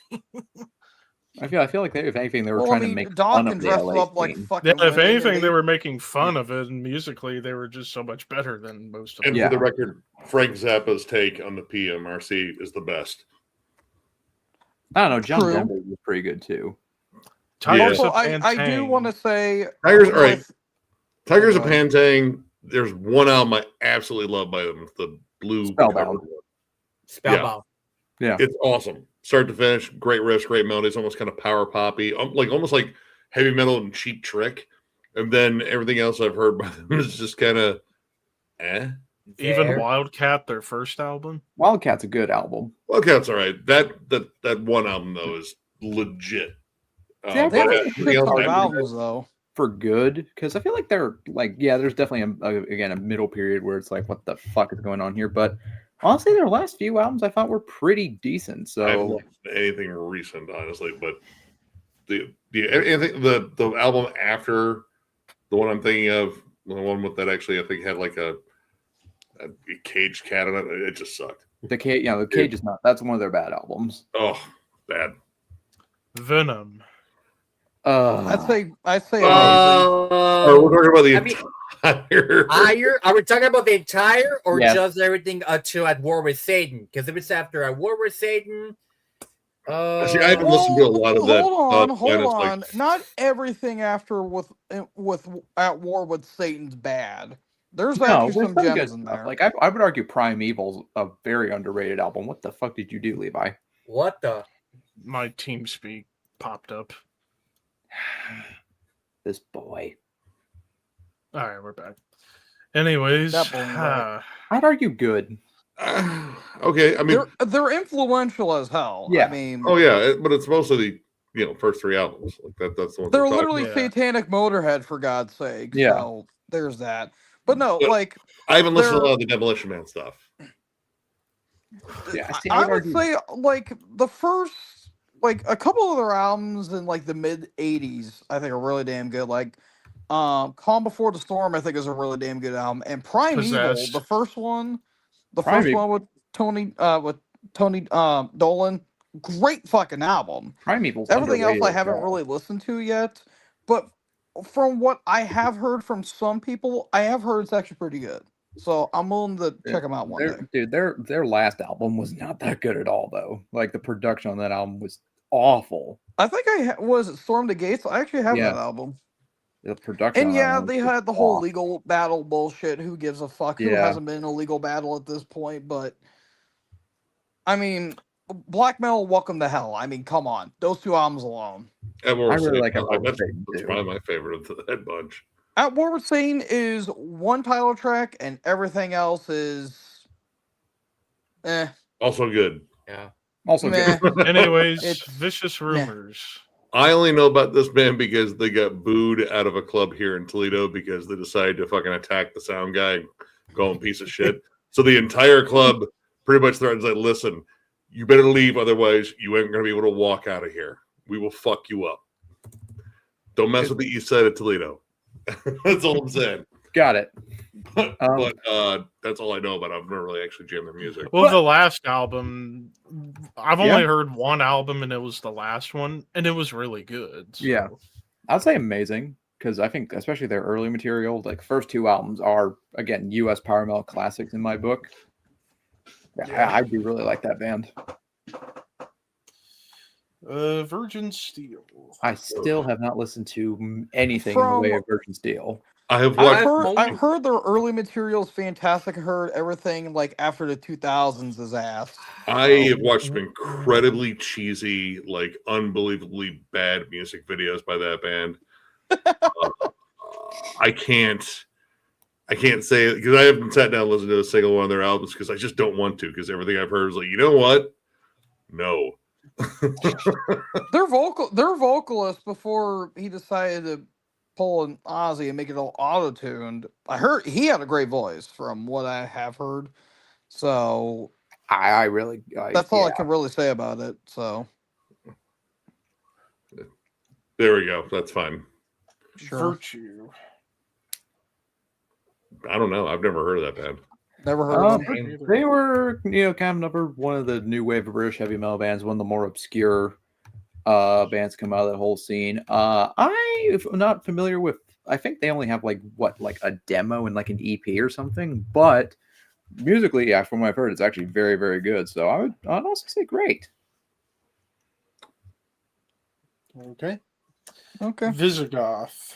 I only have the one album, but honestly, it's pretty incredible. I It's thought this got was like a black metal or like a death metal act or some shit like that. no, or like it's a thrash straight act. up trad. Like you could almost say power metal. Like they're big on fucking Manila Road. I know that. But Very comparable to Eternal Champion, I Yep. would say. yeah, Like when it comes to like less who's the Canadian best, Peppers. it's like when it comes down to like when people debate on who's the best modern classic heavy metal US power metal revival band, it's between Visigoth and Eternal Champion. I always go towards Eternal Champion because I feel there's more variety in their style. Like they incorporate doom at times, they incorporate thrash at times, whereas like Visigoth, it just feels just very straightforward, which nothing wrong with that, but I still need to get Yeah. Eternal Champion. Summerlands also. I don't know if that one's on here. Sumerlands, Yeah. no, wasn't on here. Wasp. Wasp. I'd Me say personally, no, don't listen to him. everything fantastic. after Headless Children can frankly go down the toilet. Well, Headless Children's you the can go only one down I the own. toilet with it because I frankly disagree. And I think Crimson Idol's a great album. Crimson Yeah, Idol I is think that's a one of their Crimson best Idol albums. is great. Headless Crimson Children's Idol's amazing. I love that great. album. Like I will say, like after Crimson Idol, the material is not quite as strong, but there are still some really good albums. Unholy Terror's pretty good. Dominator's a fantastic album. I just feel personally enjoy Kill like- Fuck Die. Honestly, that, I enjoy I that honestly album. like that album too. That was actually the first Wasp album I listened to. I don't That's, know. I feel like after Industrial done Black right. Lawless discovered Jesus, the quality dipped really hard. That usually does that. That and No. he kind of looks like an older version of the chicks he probably banged at the, at the height of the band's popularity. Like he looks I rough, will- he sounds rough. Like he can't do anything without backing tracks now. Yeah, Um, that's kind of unfortunate. But I do get where you're coming from, Hunter, but I still think the quality of the material is still good. It's just that I feel like they kind of peaked a little bit in the 80s, They did. but they still made some yeah. good albums. Like the self-titled and The Last Command are like two peas in a pod, in my opinion. Yeah.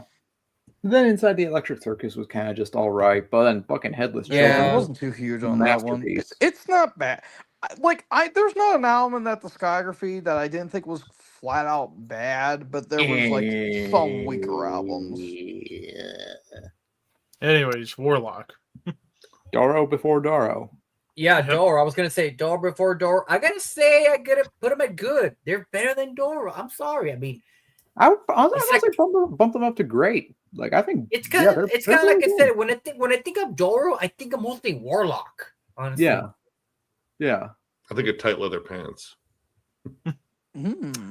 Warlord. Back to We them. discussed this one earlier in the Christian bands tier list. I'd still say amazing.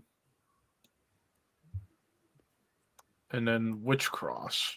Witch Cross, basically Danish angel witch, I guess you could call them. Danish witch. I've only heard their Danger first Witch. album, but that first album is really good. So based off that, I would say great. Witchfinder General. Basically Again- the second coming of Black Sabbath. That's pretty much proto Doom right there. It's I the like love Yeah. of Iron Maiden and Black Sabbath. both their albums. Mhm. Fantastic. First two They've are. only had what 3 albums? Yeah, and the third one Oh, is really? not good. So Oh I'd yeah, say Yeah, I heard the third one's ass. The first I heard two are that the only slapped. ones I think you really need. the first two Yeah. are fucking absolutely I essential. still need to listen to Death Penalty. Dude, that album is so fucking good. I got that on vinyl recently. The riff's as big as the titties on the cover. Mm. And then Witchfinder. finally, Witchfind. I don't know that one. I know of them, but I've I've never heard. listened to them. Yeah, I've their first heard the name. Give Them Hell. That first album is really, really good. But after that, I would say the first album is the only one you really need from them. So I'd say good. Yeah. Alrighty. Yeah. Well, that's There's heavy there's slash power one- metal. Yeah. There's one band you forgot to add, Symphony X. It is a work in. This is a work in progress list. I will add a bunch more later. 'Cause Yeah, it's not- I it's would have not- added that too. That's Yeah. like a Well- it's more power prog than it's still anything. power But metal. Yeah. yeah, it's still power metal. Yeah, same with I would Aura. have thrown in Eclipse as well. That's kind of like a traditional new wave band, new wave traditional heavy metal. Yeah, yeah. Like if you like Alright. the like modern Swedish metal scene, like in terms of like traditional heavy metal, dude, there are so many fucking good bands. Yeah, no, for so sure. many good bands. All right, the next one we're gonna do top 100 greatest metal albums of all time according to Well. Rolling Stone. I gotta Oh. go. I'm actually gonna have some dinner, so I'll catch you guys later. Of course, Bye, you know, Ricky. And I'll see you in the before- morning, Yeah. Ricky. All right. See you, Ricky. Bye. Okay, Naturally, he dips out right before I gotta we work do the tomorrow. worst list. so But yeah, so basically the same as the Rate Your Music. Essentially, we're just debating on where they go. Yep. And it's going to be kind of all right. it's more of kind of a also Oh, win. wait. I think I know a good Hold on. majority of this because I do remember like looking down on this list. I like, will say too that this months is ago, this is so- kind of a way to like, I guess, analyze and dissect this list without just reading through it itself because that'd be kind of Oh, boring. hold on, Yeah. hold on. Nope, he's dead. Oh, I guess he couldn't hear us again. I don't know. He keeps having that problem. Yeah. Did it finally stop snowing over by you? Yeah, it stopped snowing like 3 hours ago. Okay, I figured. How much did you get? I don't know. I mean, outside it looks like we got maybe about the 7 inches that they said we were going to get. Yeah, we ended up with like 4 to 5, but when it sleeted out here, it compacted all down to 1 inch. Oh, we had no mix. Like it was just snow. That was it. We Snow. had a mix today during You're the gonna- afternoon that turned I back to accidentally snow. left. You're gonna go. Yeah, outside and I make got a nothing snow but hill. snow today. Like I think we got like 1.5 feet of snow. It's fucking ridiculous. Damn. Go outside. Yeah. All right, so on to this. So first off, I know Nick's Avenged gonna Sevenfold. automatically disagree with me, As but am I. this album I think is still, in my opinion, their best.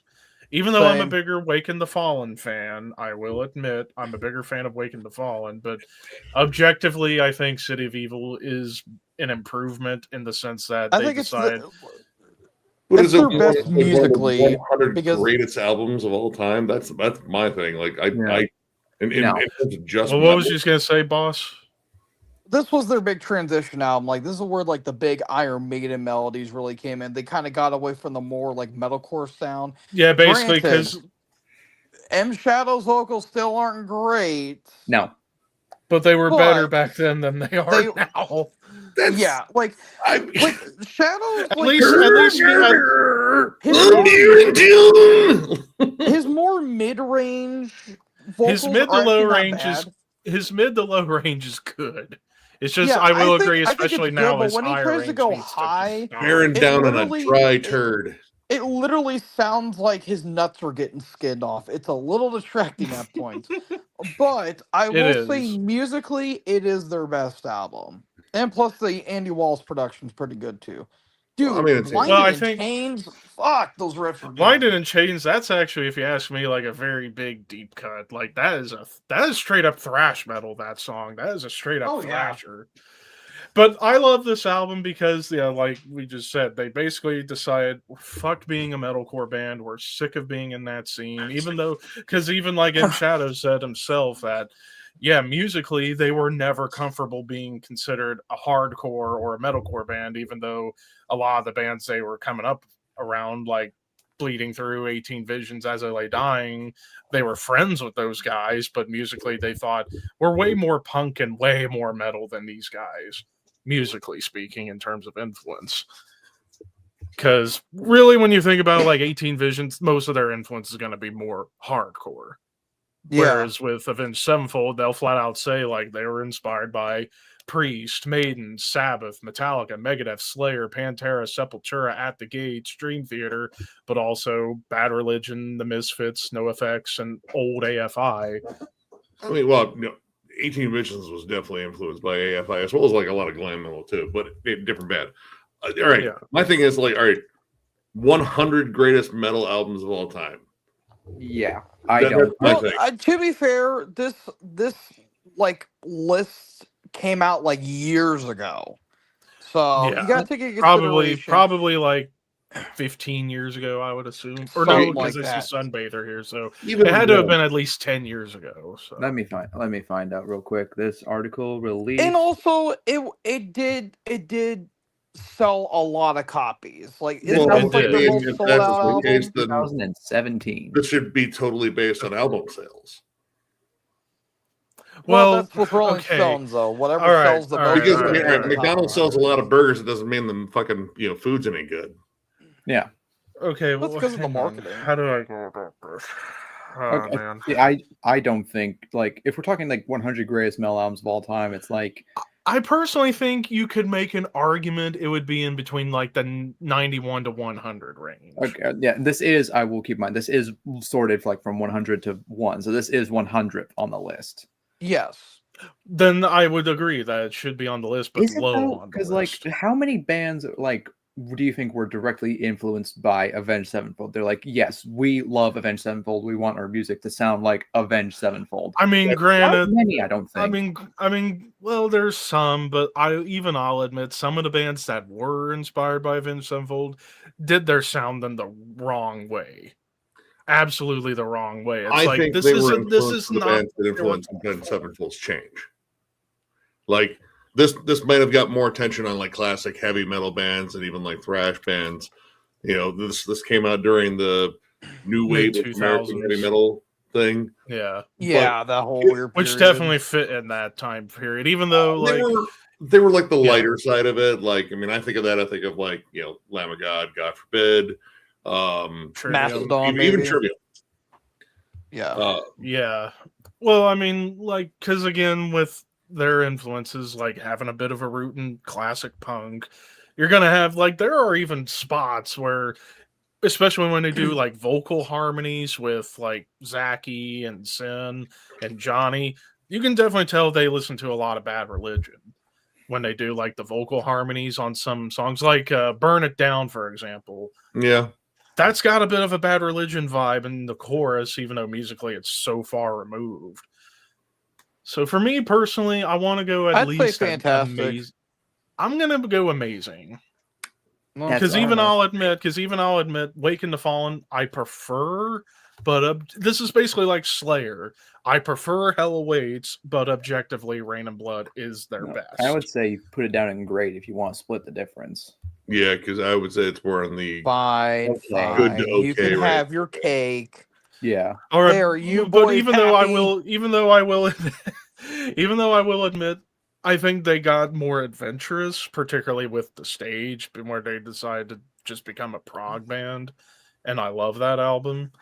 But that's They neither did. They here nor did there. like evolve their sound with almost every. There's no album. two albums that sound alike. The closest you get would be Nightmare, but even at that, like Nightmare sounds like a darker version of City of City Evil. of Honestly. Evil, and the White Album too, to a lesser extent. Well, the White Album was a very strange one that I still enjoy. Yeah, they kind We of please just flirted call with it like more self-titled. avant-garde styles, especially like a little a piece of heaven and all that shit. Yeah, like you get thrash songs, you get groove metal songs, you get avant-garde tracks, and even like some Western inspired Yeah, songs. like country and all that stuff. But far better Alright, than any let's country move on. music I've heard, but that's besides Alright. that. Well, we spent the that's last 15 minutes Evanescence saying Fallen. anything. Move on. I mean, all right. I That have a album's still- soft spot for this one. It's a little buttload of fucking, fucking records. The fucking stupid single and that stupid ass Daredevil movie. Yeah. Wake me up. Which, to be fair, All right, Amy they Lee shocked hates Linkin that Park. song. All right, Well, that actually, hold on. song. Scroll down a little bit. I just want to see what else is on here just to make sure. Because, all right, listen, if that's on here and like Linkin Park isn't, then fuck that out because they straight up jocked Linkin Park sound. Except Yeah. for the female I voice. think were Linkin 100% Park trying to is on this capitalize off Linkin list. Park. Dude, they were Yeah. sharing the same studio when Linkin Park was recording, I believe, Meteora, and they were Yeah, according to Linkin Park was like, yeah, they were over at our end of the studio a lot listening. Again, Well, they 100 they greatest wanted to metal albums of all capitalize on the time, success, I but don't think it yeah. deserves a place on there. Like Amy Lee is a fantastic vocalist. I still Yeah. think so. She's a great singer. Mhm. Musically, I've always thought they were just bland. Like they Yeah. were exactly what their label at the Yeah. time signed, Wind Up Records. Just heavier radio rock and Not metal. not metal, like more like Creed, Finger 11, Breaking Benjamin. Oh no, the Breaking Benjamin was on Wind Up, whatever. But it was in that vein, and I never thought the music really Well, I jumped out. I mean, thought Amy with Lee was like the Evanescence- lone star, and she was apparently in charge of everything because, like, it was Amy Lee's way or the highway, from what I gather. Yeah. Well, like they also provide some kind of like goth elements too. Also with that. Particularly the That's probably- second. Well, that's particularly the second album, The Open Door, where they decided to just say fuck the whole new metal thing and just embrace more of a darker side. I like that album more than this one. But at the same time, I had been listening to like Lacuna Coil for years, and was like, this feels like the better version of that. That's Yeah. another thing. Like, I feel like there's, in terms of like influence, there are bands that had, I think like more of an impact, or at least like kind of a proto version of what they did. But that album in particular, it's a Linkin Park album with a really good female singer on it, and the music itself is just kind of bland, but she's like the real talent there. Yeah. Yeah. And I will even say, though, like, Bring Me to Life, even though it is overrated as all fuck, I do have somewhat of a nostalgia feel. I for it still because like that song. It even was though- one of the first Yeah. metal song, like more heavy songs, I guess you could say, that I listened to, and plus, I'm a wrestling fan, and it was on one of their theme songs back around that time. So The dude from Yeah. 12 Stones was the guy that did all the rapped vocals. the rap parts. They didn't which even I rap was on their gonna- albums. Which I Again, was like going I to said, say. it was born to dick ride. Well, to Yeah. be fair, and I've been trying to say this for like 5 minutes, but boss, you keep interrupting me. To be fair, So, anyways, about that. Go ahead. Go ahead. anywho, to be fair with Bring Me to Life, Amy Lee personally hates that song for the rapping because she wrote the song without that being in mind. It was the record company that told her, hey, you gotta add this or else we're not gonna let this be on the album. Okay, fine, because she said for years she hates that song, and when they play it live, they don't even have that included. It's just the Amy Lee parts, no rapping or anything when they do it live, which is how it was supposed to have been written. But the record company got in her ear and was like, "You got to have this because it's popular, or else we're not gonna do it." I'll go good personally because again, I still have a soft spot for it. I have it. I think I have it. I know I have the Open Door, the second album. I would Again, concede okay, just because it's just Yeah. painfully mid. She's a Yeah. great singer. That's Yeah, she really is an awesome singer. Actually, I kind of like that single she did with God. Sophie, whatever her name Oh. is, and Poppy. Yeah. Wasn't too bad. Okay, okay, but again, 99th greatest metal album of all time. No. No. Now, if this Not- list was updated now, I don't think like the albums lower on this list would be in the top 100. I think they would get pushed out. well, No. Well, we're we'll gonna get touch there. on some of those here in a moment. Yeah. Don't you worry. Anyways, Suno, I don't give a shit. I don't get the. I don't get it I either. don't get the hype. I mean, even in terms of like influencing droning, music and such. I mean, I suppose they're kind of the $4. I swear that band was just designed to fucking sell distortion pedals. Yeah. I suppose it's background music. You could argue one it's- riff over and over again. Like I don't fucking get it. again. The Sun- it's an this is acquired literally like what people who hate doom metal. This is what they think all doom metal bands sound like. Exactly. To a degree, there's a subset of doom metal that definitely does get all sound like this, and I like some of Yeah. it. I always call it like stoner doom, like tone chasers. They're chasing that ultimate tone, not really as concerned what they're doing with the riff. They just want to just. Well, I like bands that have like drone influences versus like straight up drone metal. Yeah, Yeah, give me a droning, like breakdown or something like that. Like Yeah. like Monolord. Monolord has moments that sound very Or sun. like Thou has a lot of like That was droning fucking moments. Awesome. Yeah. But yeah, I've never got Sun. Like, I don't know if I want to call them trash, but I don't know. I wouldn't go to any of their shows ever. See, I just think they're flat out bad. Like most like genres that I don't like, I get why people like them. Like I get why people like new metal or like melodic metalcore. I don't get why people like drone metal, in all honesty. Yeah. I don't understand what people see in it. I have seen a Sun tribute act at the Ohio Stoned and Doom Fest years ago, and essentially it was just one guitarist and a dude. The big sponsor of the fest was Earthquaker Devices, which is like a stoner doom fucking like distortion pedal company. They make killer fucking products. But yeah, it was just a dude just twisting knobs on all the distortion pedals they had linked together on the biggest pedal board I have ever fucking seen. And then the dude just going, "Bwow," and they even had like the smoke and the fucking shrouds. And it's like, dude, I'm going outside. Yeah, fuck that. All right. Next up, Gojira from Marsa series. I would That, legit in my say mind, top is tier on this one. Yes. Yeah, no, I would. Yeah, I think that's had a huge And- influence on prog. A different sect of it too. Like this wasn't gent. It wasn't groove metal. It wasn't like US, like the new wave of that shit. It was I prog. often think of it as progressive death metal. Yeah. Well, I mean, I always could describe them as like, at that point when I was just getting into them, which was that album, I described them as eco-friendly Morbid Angel.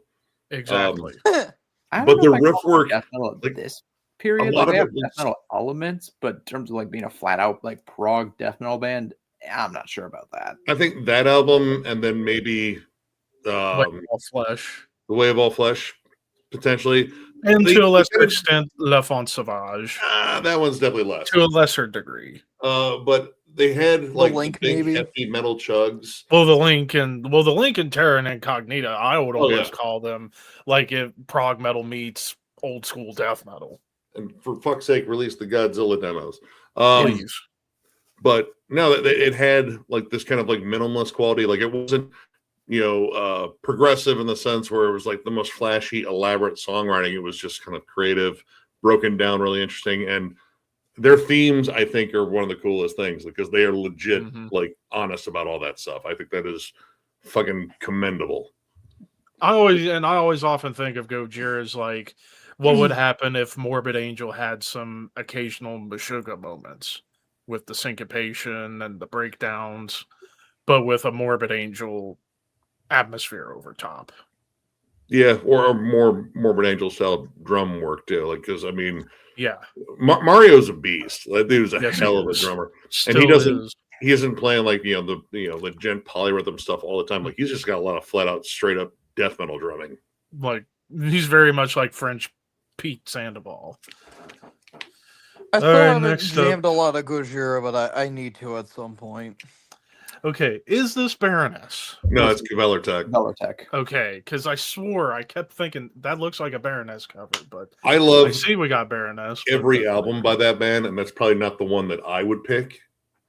Probably be Oh, Knotsford. What was this Meyer is the name Meyer. of the album? Meyer. That Yeah. band is awesome in the sense that I don't even know what the fuck to call them. It's black metal, it's hard rock, it's punk, Classic heavy metal. classic heavy metal, and they are infectiously fucking catchy, but also raw and visceral. They found that weird sweet spot. That's not the album I would pick though. Like I like, was it not Ottisford? Yeah, The one with the I blue guess- cover? I love that album. I guess that was Black and Roll. 2016, wasn't it? Knotsford, wasn't that 2016? I think that's right. Because if that's the one you're talking about, I loved that album too. But I love all their albums. Like legit, every single album they've put out, I think, is quality, and they do have a unique sound. Like I can't think of another band that sounds like Gaveller Tech. I mean, in terms of like overall influence on people, I don't know, but in terms of like, if you bring up bands that kind of do their own thing and don't necessarily fit in a box when it comes down to genres, I think Gaveller Tech is one that should come up. Yeah. That album, though, I'd still say is pretty much amazing or fantastic. Like it's again, they don't have a bad album. Dream Theater, Images and Words, it has to go top. It's not all my right. favorite Dream Theater album, but it's up there. Yeah. Awake I is mean, it is probably their most recognizable album. I think Pull Me Under's still their most popular song. So, like, Yeah. I mean, you think about how many fucking prog bands sounded like that album, or maybe more Awake than that album, but in terms of being closer to a Dream Theater side, like Dream Theater, I would still say is one of the most influential bands in prog metal. There are no, still without doubt. a ton of new bands that come out that sound just like fucking Dream Theater. Yeah. And like Until they're to even bands outside of Prague. probably the most popular prog metal band out there. Yeah.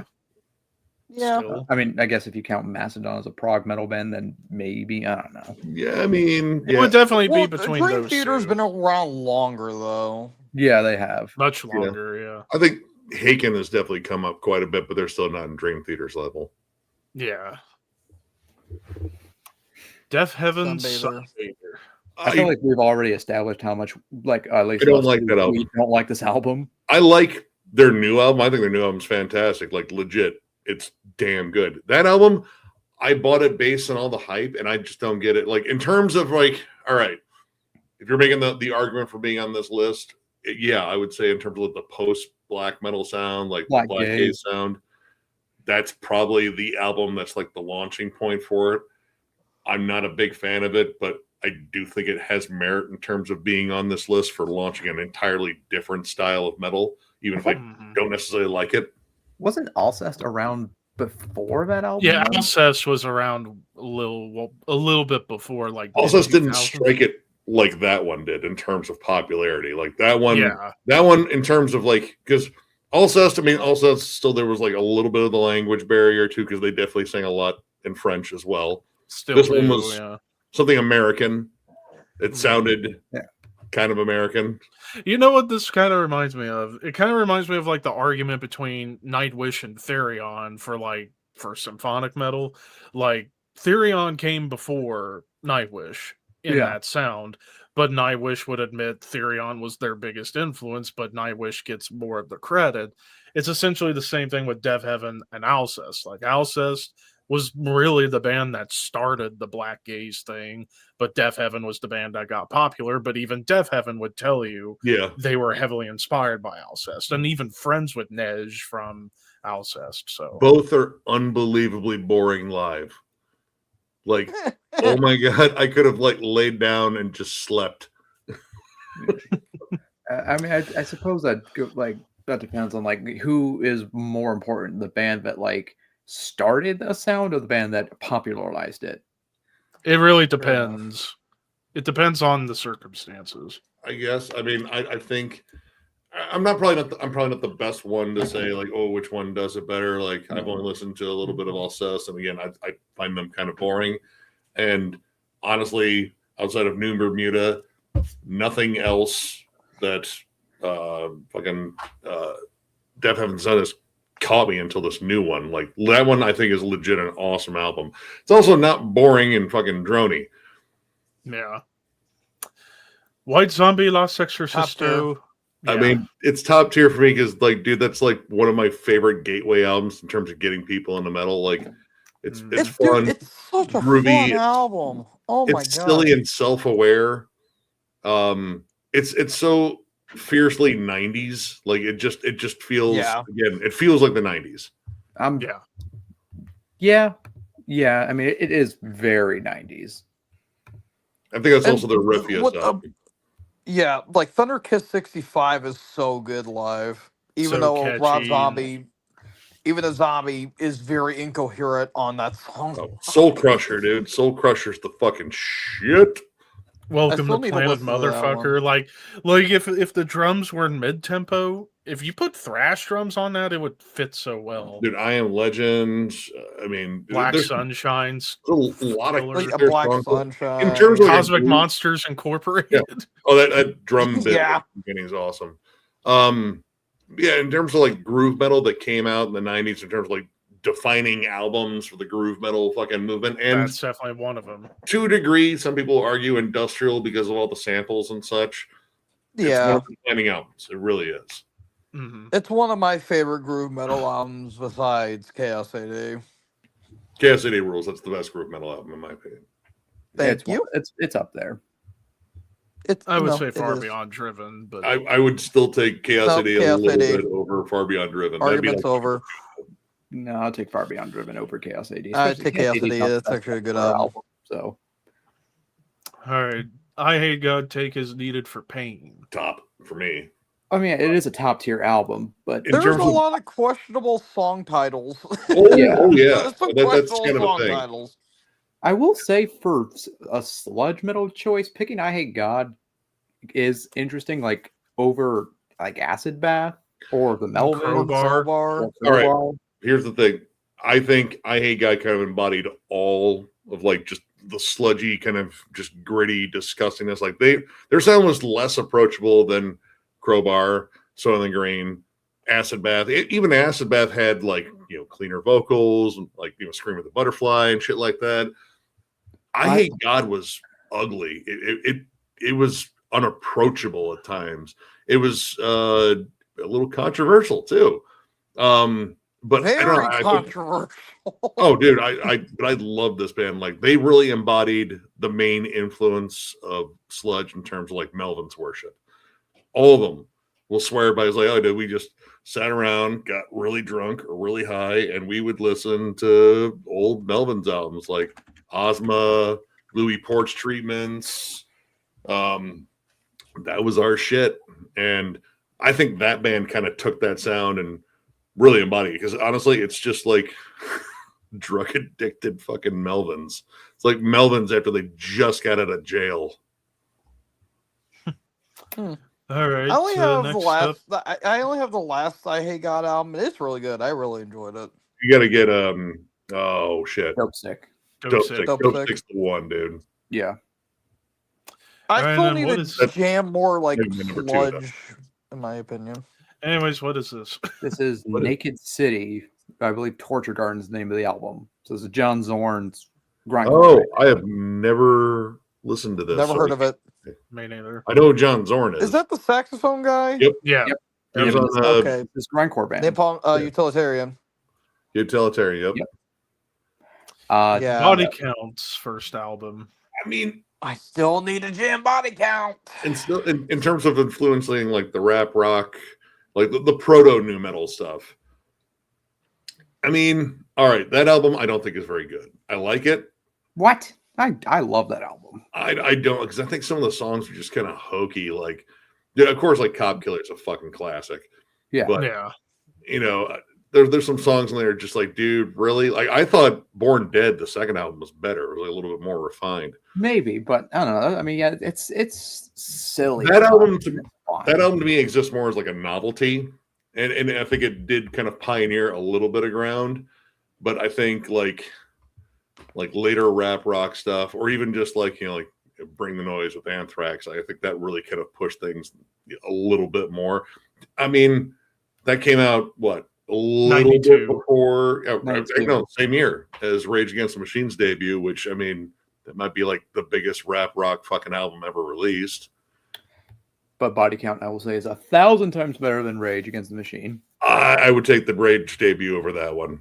Nah, Tom Morello sucks. Yeah, I would agree on Like at that least one, on those two albums. that's just that album is sloppy high school fucking songwriting and bad lyrics, except for like a handful of fucking songs. And Rage Against the Machine doesn't have their bad their lyrics. later stuff is better than that album for damn sure. Yeah, their later stuff's insane.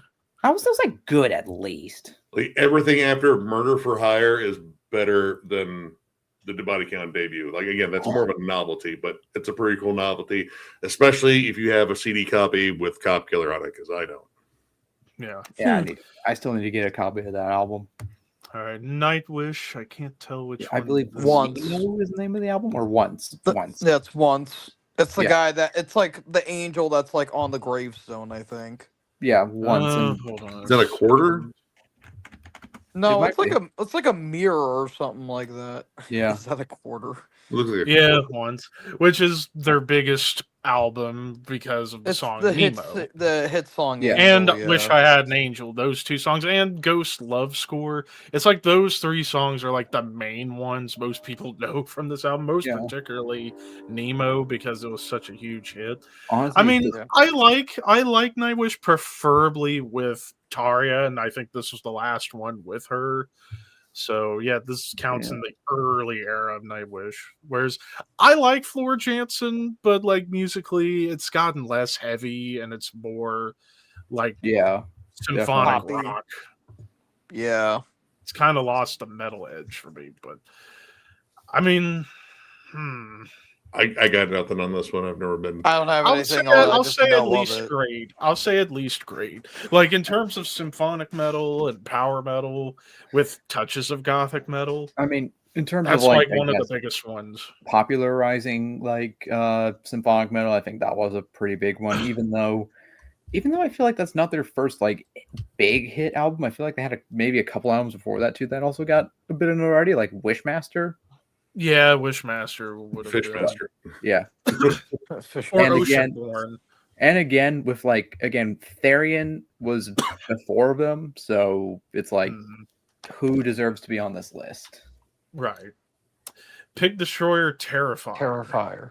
That album is unnerving. Like as far as grindcore albums, I mean, they picked a visceral one. Like, is it Natasha the story on there, or what is it? Yes. Yeah. That in terms of atmosphere, in terms of like what that band did to make their sound as caustic as it was, and it wasn't like just like straight up like all blast and just like they really created like nasty pockets of groove, really distorted riffs and shit.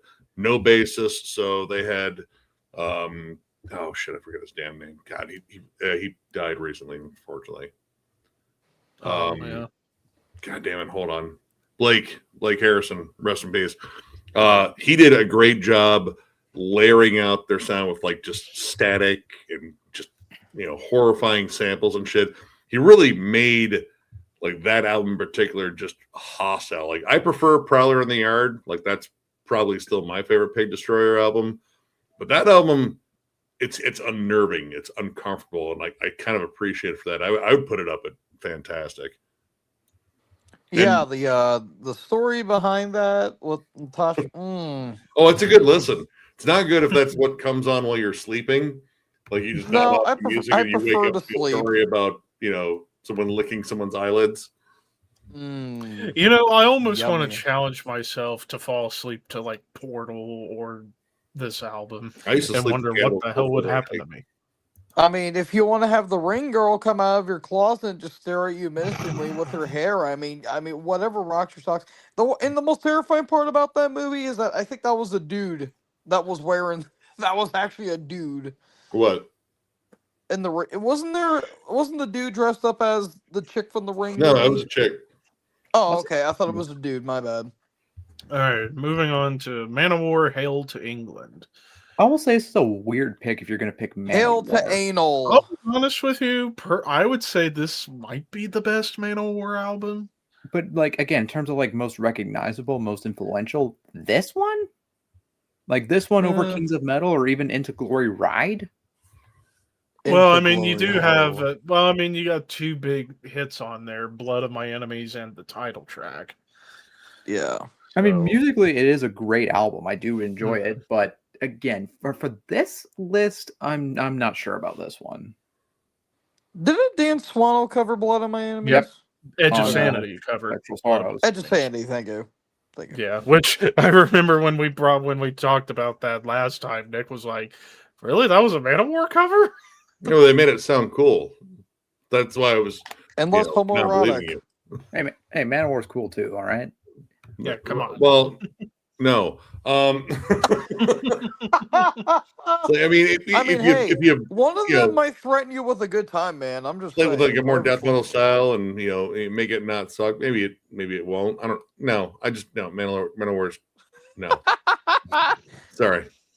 Not Hey, sorry. Ron. As You're the wrong, but that's palace okay. is Lamb burned. of God, As the Palaces Burn. Interesting pick. I would have Yeah. probably said Ashes of the Wake. Yeah, Ashes that's of the what Wake was I the one that thought, broke too. them big, but I think without that album, that probably wouldn't have happened. That's the one where they Yeah. changed their sound and kind of refined it more. Randy changed his vocal approach. Production's still not quite there. Not quite there. I don't know. I don't Devin Townsend that one. produced it. It just But doesn't sound that one became like, dude, like legit when that came out, like a lot of people were going like, dude, it's like Pantera 2.0, and to a degree, not the worst comparison, but Yeah. it became something that kind of galvanized a lot of metalheads. Also, I credit that band and like Killswitch Engage as being like new metal killers, because that band and like Killswitch Engage and a whole bunch of other bands that sound like them took over Ozfest like the year after that dropped. They signified change in the metal scene. We were done with new metal. We were moving on. And yeah, and I think I still think it's one of their best albums. Like that's probably my second favorite one. It's still up there, like musically, for like one of their best ones. Ashes is still like, I think, the best. Yeah, no, I agree. Yeah. Sacrament's up there too for me. Sacrament would be high too. I would probably have Wrath over Sacrament. Like, I think Sacrament got a little too radio-ish. I don't know. We'll see what happens with this new album. And then I personally liked Seven Sturm und Drang, which to me that was the last great album. And this gets into a bigger conversation. I feel like they are missing something without Chris Adler. I'm just gonna say. I don't think it's just him. Ah, I think There's it's, like I don't know. I the feel song- like the it's the song just same. got samey as fuck. It's a That's just collective- me. effort to just gonna be boring here lately. Well, Yeah. I mean, I kind of almost compare it to like when Mike Portnoy wasn't in Dream Theater. Like, apart from the astonishing, the albums were good, but you could tell the songwriting was missing Mike Portnoy. I feel like the songwriting in Lamb of God is missing without Chris Adler, because I felt like he had a hand in a lot of the songwriting. Chris and Willie don't even talk. Like, at least according to the last interview I saw with Chris Adler, like he hasn't talked to his own fucking brother since the Jeez. split. Chris doesn't talk to his Willie. No, he doesn't. Just for that, you get muted. Anyways, for once I feel like Nick. I'm like, God, why the fuck did this happen? All right. Anyways, Dark Throne, Transylvanian Hunger. I don't. Put it in good so we can. Move on. All right, Yeah, yeah. Put it in good. please. It did influence all the raw black metal. It's boring. It's fucking boring as fuck. You're wrong. It's a good I'd album. rather Metal Track listen is to it. fucking I'd boring rather ass listen riffs, to it to a like Sun-O Static album though, because there's a good atmosphere on that album. And there's all the vocals. Did your dental drill break on you there, sir? Theirs did, and then they recorded it inside of a fucking dumpster on Fisher. Can we Price. move on, please? I have a dog to pet. All right, like I will say, A Blaze in the Northern Sky is better, and I feel like Infinitely better. that's the one that should be on here, honestly. Yeah.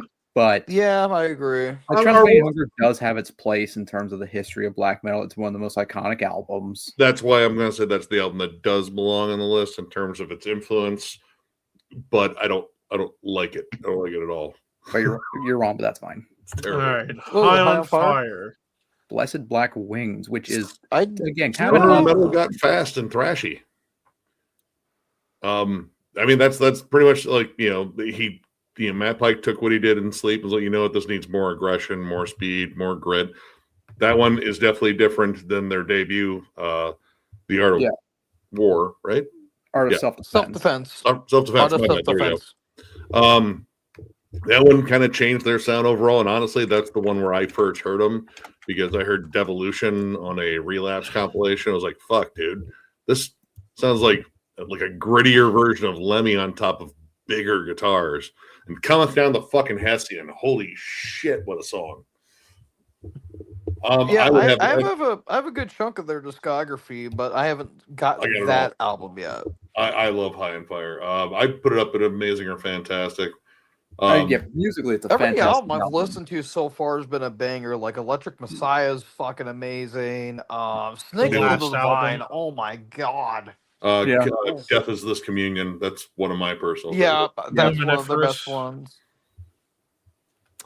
All right, now we're at Baroness with Yep. the Red album. I love that album.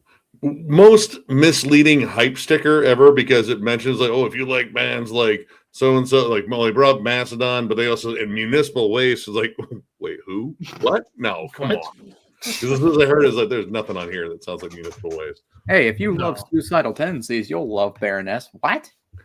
But I mean, in terms of this was like like finding another Mastodon, and I was already fucking like a huge fan of Mastodon at that point.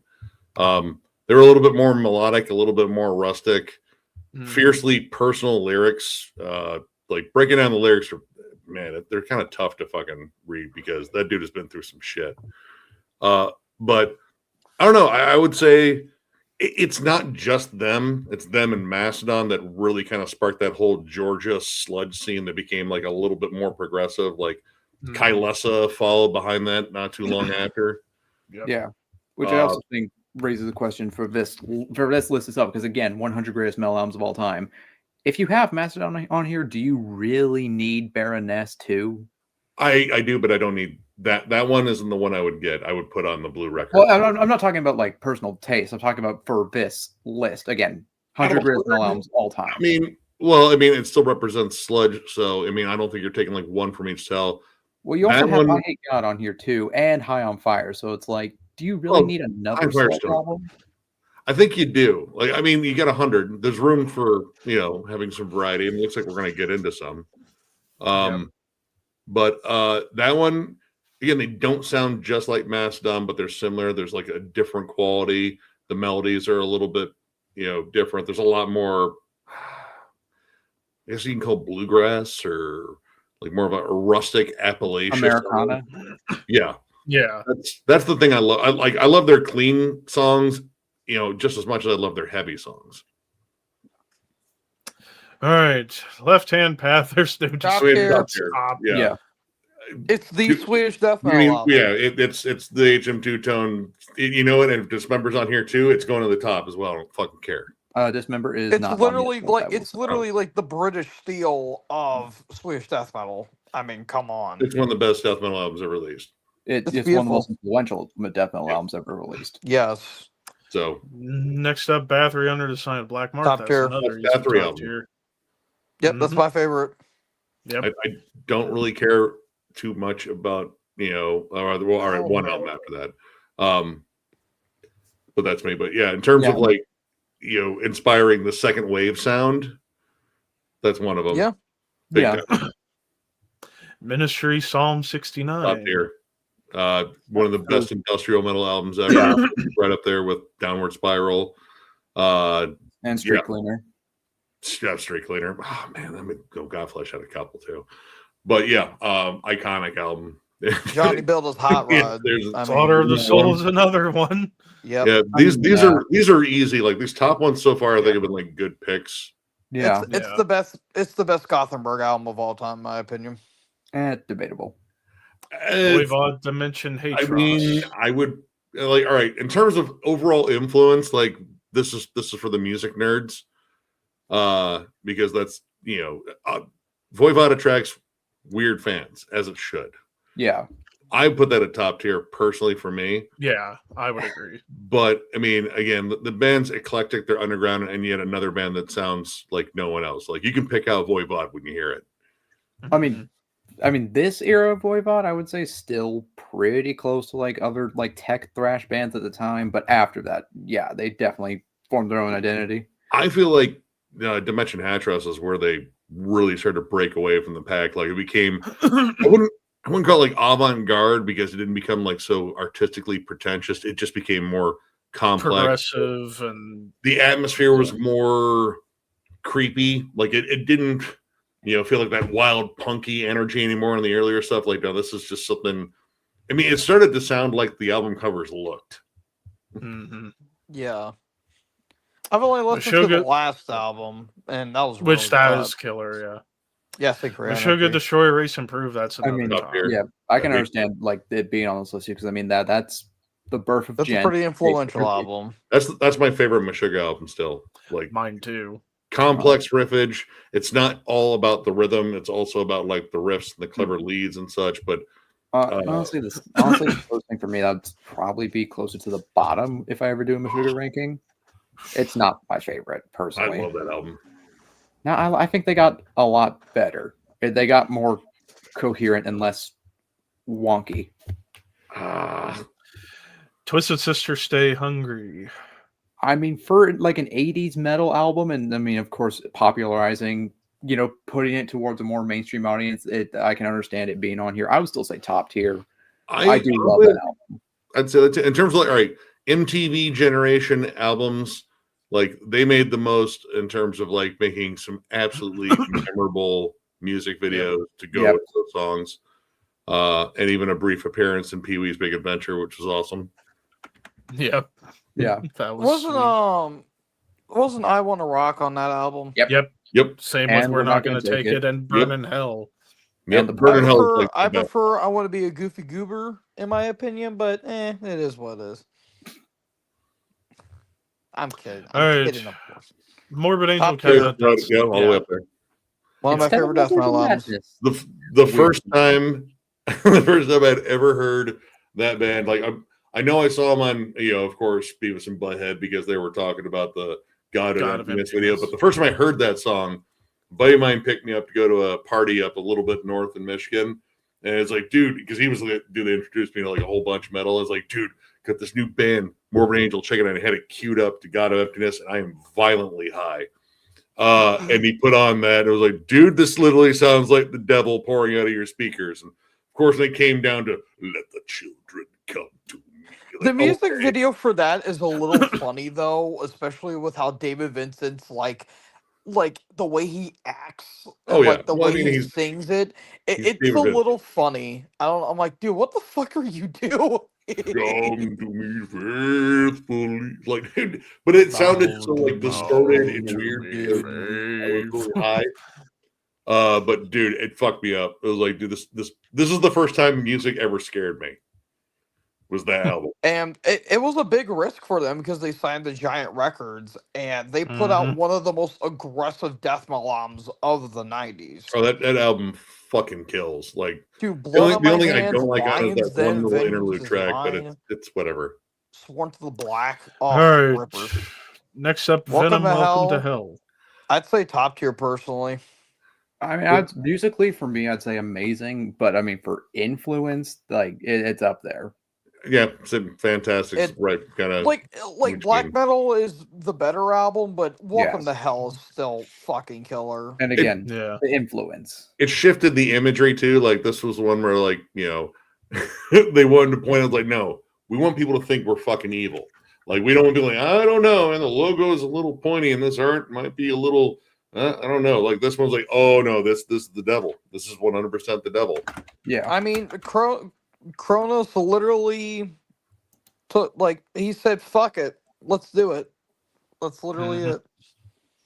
Scorpions Blackout. I would say personally it's the best Scorpions album What? because it feels like the perfect bridge between where they were in the late 70s and what they would become on Love at First Sting. Like it feels like the perfect middle Taken by ground. Force is up. Taken by Force. Yeah, that's your theory would be sound if Taken by Force didn't exist, but it does. Well, it feels like a middle ground between Taken by Force and Love at First Sting. I mean, like my favorite deep cut on there is China White, without a doubt. Yeah. Yeah. That is Oh, my yeah. favorite song on the album. But then again, No One Like You is an awesome single. The title The track. title The track. title track's awesome. Yep. Was Rocky So- like a hurricane on that, or was that No, that was Love First at Love First at Sting. It's their more refined shift to the 80s sound because I mean, Yeah. Love Drive was good. I'll give it credit. It wasn't quite as refined as that. That one they kind of just nailed it down. Like I mean, kind of like Def Leppard did with like Power Mania. What about Animal Magnetism? I love that album. Well, yeah, that was right before that. I feel like Yeah, they no. kind of fit as like a pair, but I think Blackout's a little better. That dude definitely had Wasn't- peanut butter in his balls. I'm just saying.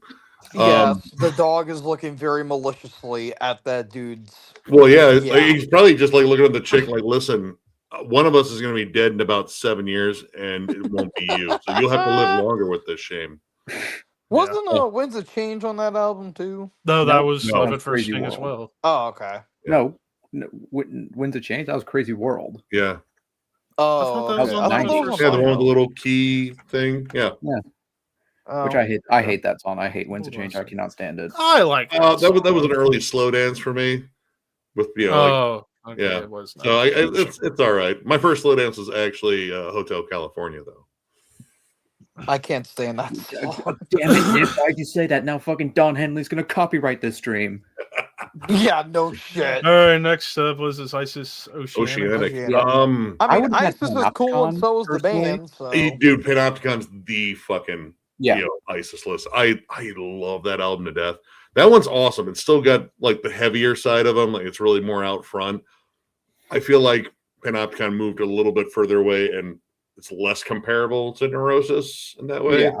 This is still very Neurosis-esque, which I almost want to check now and see if Neurosis is in They there. are. They are. Okay. yeah, they are. Okay. Then I'm cool with that one being there. It's Yeah. a damn good album. Now, damn it, the Islamic State and Don Henley are gonna copyright this stream. Anyways, Living Color. That album is fantastic. The first two Living Color albums are fucking great. Vernon Reid is a fucking amazing guitarist. I thought Dude, that Corey was Glover. Glover's an awesome singer. Corey Glover I still thought- sounds great. I thought that was Tomb and the Mutilated for a hot second, but I couldn't tell. That, You need Yeah. to change your prescription. No, it's because I'm on my phone and it's like the Oh, images okay. are so small. Yeah. Yeah. Honest to God, the only song I actually know from Living Color is Cult of Personality, Personality. which is a good song. That It one is Yeah. good. However, I feel like it's ruined for me because now I can't listen to it without thinking of fucking CM Punk. Oh, get the fuck over That it. one also has Get the over cover it. of Memories Can Wait or Can't Wait by Talking Heads, which they did a great job on that. I just love the sound of that album. That's another one that it's Yeah. kind of hard to categorize. It's rock, it's funk, it's metal. Like in terms of like bands that kind of get that funk metal label, I would take Living Color over like a good chunk of like early Fine, Red Hot yeah. Chili Peppers for sure. I will Yeah. say the like they remastered Cult of Personality. Nah, not for me. Quit muting me, man. Come on. Cut me slap. You don't Move tell me on. to get over shit, bub. I digress. All right. Anyways, Death Human. Top tier. I Top mean, tier for me. arguably, this is like one of the albums that influenced Yes. Tech Death Yeah. and Well, It's progressive. not Again, my the favorite thing- Death album, but I fucking love it. The I thing do with love Death it. is you can't go wrong with them. See, it is my favorite Death album. However, personally, I would put Leprosy on this list instead because to me, that's the more influential album. mean, True. Well, all right. True. Influential. See, because to- Scream Bloody Gore to me, that's still like, yeah, you could call it the first death metal album. To me, it still has a lot of like thrash on it, though. Leprosy is like, okay, this is just straight up death metal. Like this Yeah. to me, Leprosy is the first real death metal album where it's like, this is undisputably death metal, like But not this death also thrash, this speaks death to a metal. certain subset of death metal, which I think is kind of cool because this definitely it's still death metal, but it's kind of moving into like the progressive technical era, and that to that point, death metal was still pretty raw. Like that was what 93.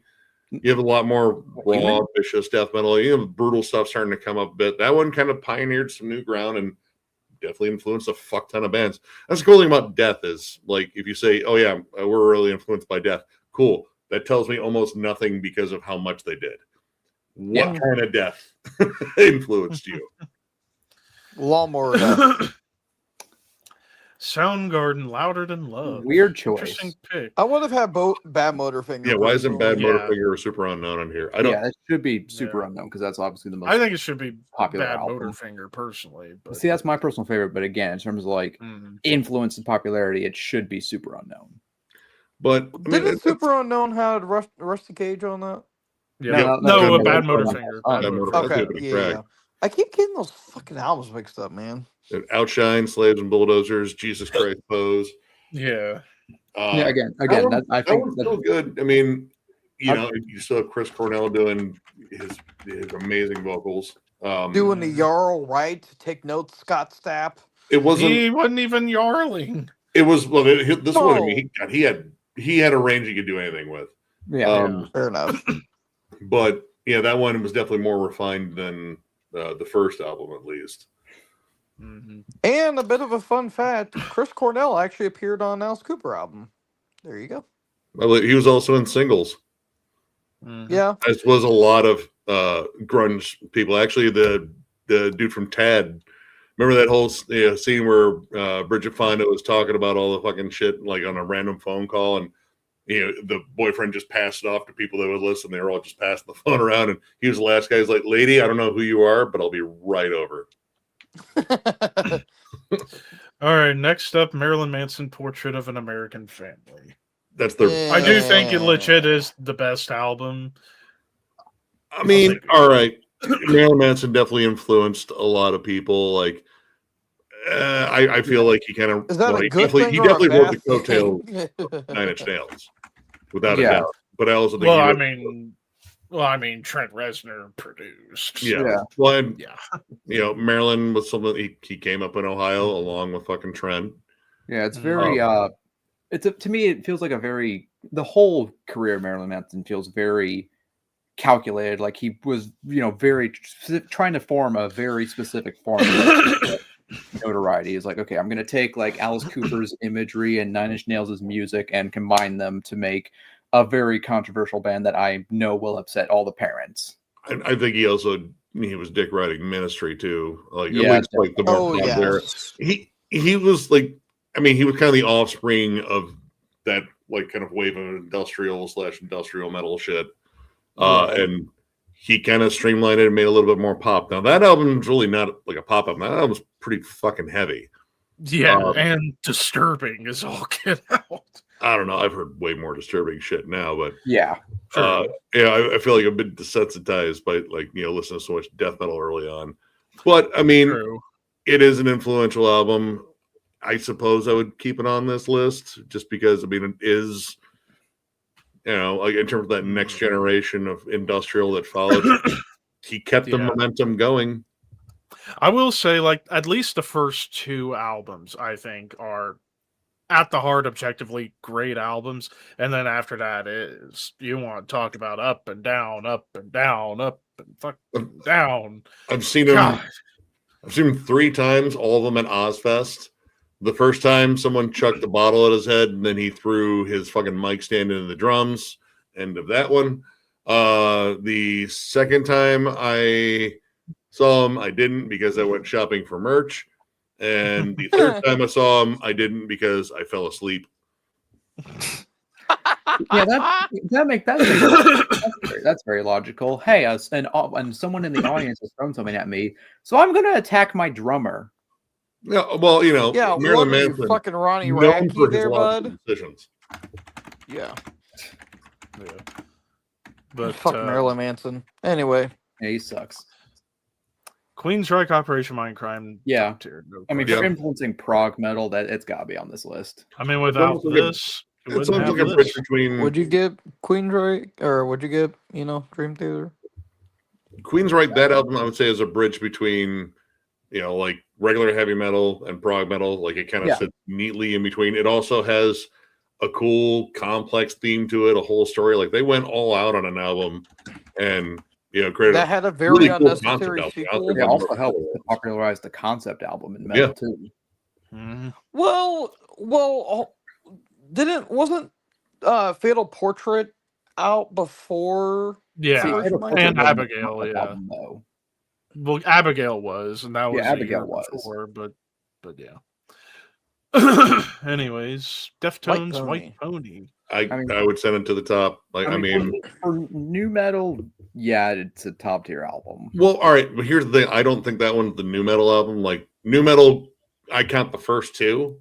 Yeah, Which around the first still my favorite, but White Pony, It's they kind broke of away from the new metal pack and created something that was, I don't know, like I mean, it had a lot of influence from like a lot of '90s bands, like fucking Smashing Pumpkins and Hum, Helmet. Those were all kind of like part of their thing, but I don't know, they became different. Like even like the DJ, like he switched to being like a keyboardist. There was more ambient soundscapes. You could hear stuff that was more post-punk. It kind of became like honestly the thing where the Deftones created the identity that I think they carried throughout, and that album was huge. Like that album was weird because it spoke to like the artsy kids as much as it did the fucking new metal kids, and just even like the fucking ones just wanted to listen to popular stuff. It was kind of all yeah. that. It hit the like that perfect trifecta of marketing. Yep, Faith No More, Angel Dust. Got That's your- another. got your album. It's Bird. It's a bird. I mean, you could argue maybe the real thing was the one that broke him big because Epic became like such a huge song. But I think that album is just artistic defiance. Like, fuck it, we're gonna get weirder. We're gonna write a song called Jizzlopper, and you're gonna fucking love it. Crack Hitler. And then like even the hit Midlife Crisis, fun, catchy single. And then But my it's a personal dark favorite. single. Like if you listen to the lyrics, like he's like, dude, this is like arrogant and fucking kind of mean spirited, but man, catchy. But my personal favorite on it's Malpractice. Like that's almost borderline a death metal song because of how heavy it gets, and like even Mike Patton's vocals get almost into like a death roar a little bit. Caffeine's probably my favorite track on there still. I love that. And if anyone watching, you go watch the MTV performance. They did it live inside of a studio. They just went absolutely fucking nuts in that performance. Godflesh Street Stop. Cleaner. That's another. It's the birth of industrial metal. Yep. Words. I had the pleasure. Sodom Agent Orange. Best. I would have had German thrash album Persecution ever. Mania on this one personally. Yeah, But I Agent mean, Orange I love Agent Orange, but I like the raw, Mm. nasty sound of Persecution. Kind of I mean, blackened I mean, for sound. popularizing German thrash, I think maybe that's the album. Yeah. Yeah. Well, that or I like don't Cap in know. the Vein.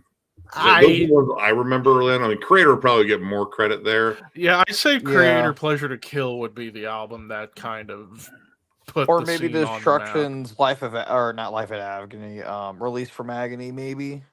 No, Nah, I think Creator or Sodom would Again- get more credit. again, than 100 greatest. Destruction. If this is like 100 greatest thrash metal albums, like yes, without a doubt, that should be on here. Greatest albums overall, a bit more debatable. I'm Yeah. kind of curious to see what its thrash competition is. Yeah, All right, and is this Sleep Jerusalem? Jerusalem. It's still Dope Smoker. yeah. Yeah. It's been released under two different names for some reason. It's an okay album. Like I do really like that album, but it should be Holy Mountain. yeah, it should be Holy Mountain. But Holy Mountain didn't see the Holy Mountain didn't take off though. That took off as like some legendary underground thing. Like I remember people in high school talking about it's like, you heard of this band Sleep? It's like one track for like an hour, man. Like, cool.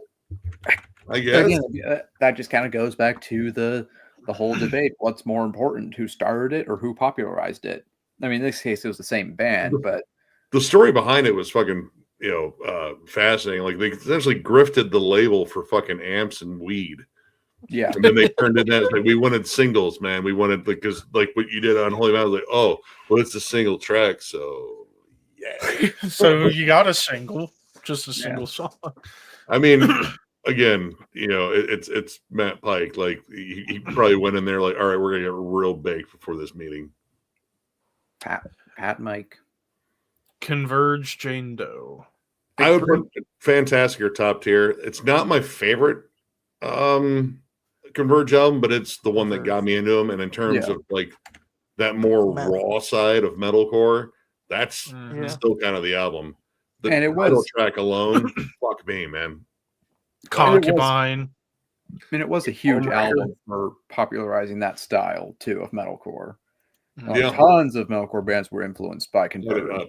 Trap Them, fucking even like some of the like US HM2 bands that leaned a little bit more into punk and hardcore, like you get some Converge moments in there. Mm-hmm. Melvin's Bullhead. Man, interesting pick. It should have been Houdini. I probably would have picked Houdini or Stoner Witch because Stoner Witch is fucking catchy as fuck. I think Houdini is the one that I would pick. But that one, it's fucking heavy. It kind of works on that first run of albums with Gluey Porch Treatments and Ozma. Like that was the natural progression, but that might have been the album that kind of like got them a little bit more popular. I always thought it was Hooch. Yeah. Or Houdini. My bad. Hooch was a song. Yeah. Lyrics make absolutely no sense, and they're also none. They play what they want and they say what they want. It doesn't matter if it makes sense. Bullseye, business, duck tire in the car, man race. I slammed my penis in the car door. You slammed your penis in the car door. All right. Napalm Death from Enslavement to Obliteration. I would have personally said Harmony Corruption. I don't think it's a weird pick because I feel like that album, more so than Scum, is the blueprint of grind. I was going to say, I think if you're going to do a Napalm Death album on here for influence, I would say this is probably the album to go with. You can pick any grind album after that album, and there are elements of that album. Like, yes. I wouldn't go top tier for me personally. I think it's just good. See, I think best lead Dorian vocal performance. I think. Well, all right, next out of the two, Mentally Murdered was his best. Yeah, but that one, like, for me personally, like, I feel like it's a better version of Scum, but it is still a little bit incoherent. They're still trying to find their sound, and I think when Barney came into the band, that's when they really got their sound starting. When Barney Harmony Corruption, they were a death metal band. Yeah, they basically became death metal. Yeah, Utopia Banished is definitely like death. Yeah, that was a perfect blend. And they were basically, and then that basically, afterwards they went kind of like groovy death metal for the rest of the 90s, and then from Enemy of the Music Business, they basically decided, okay, let's just combine everything we've done on the first 4 albums and just go with that from here on out. Just death metal. That album is addictive. They did play some songs off of, Enslavement. Like, Enslavement is influential, but it is one of my lesser favorite Napalm albums. I had it down lower just because I feel like musically they did better, but in terms, again, of defining grindcore as a style, I think that album has more to do with it than Scum, which Repulsion Horrified too. Yeah. Terrorizer World Downfall. Yeah, later too. Probably Truth, maybe. All right, next up, Life of Agony, River Runs Red. Love that fucking album.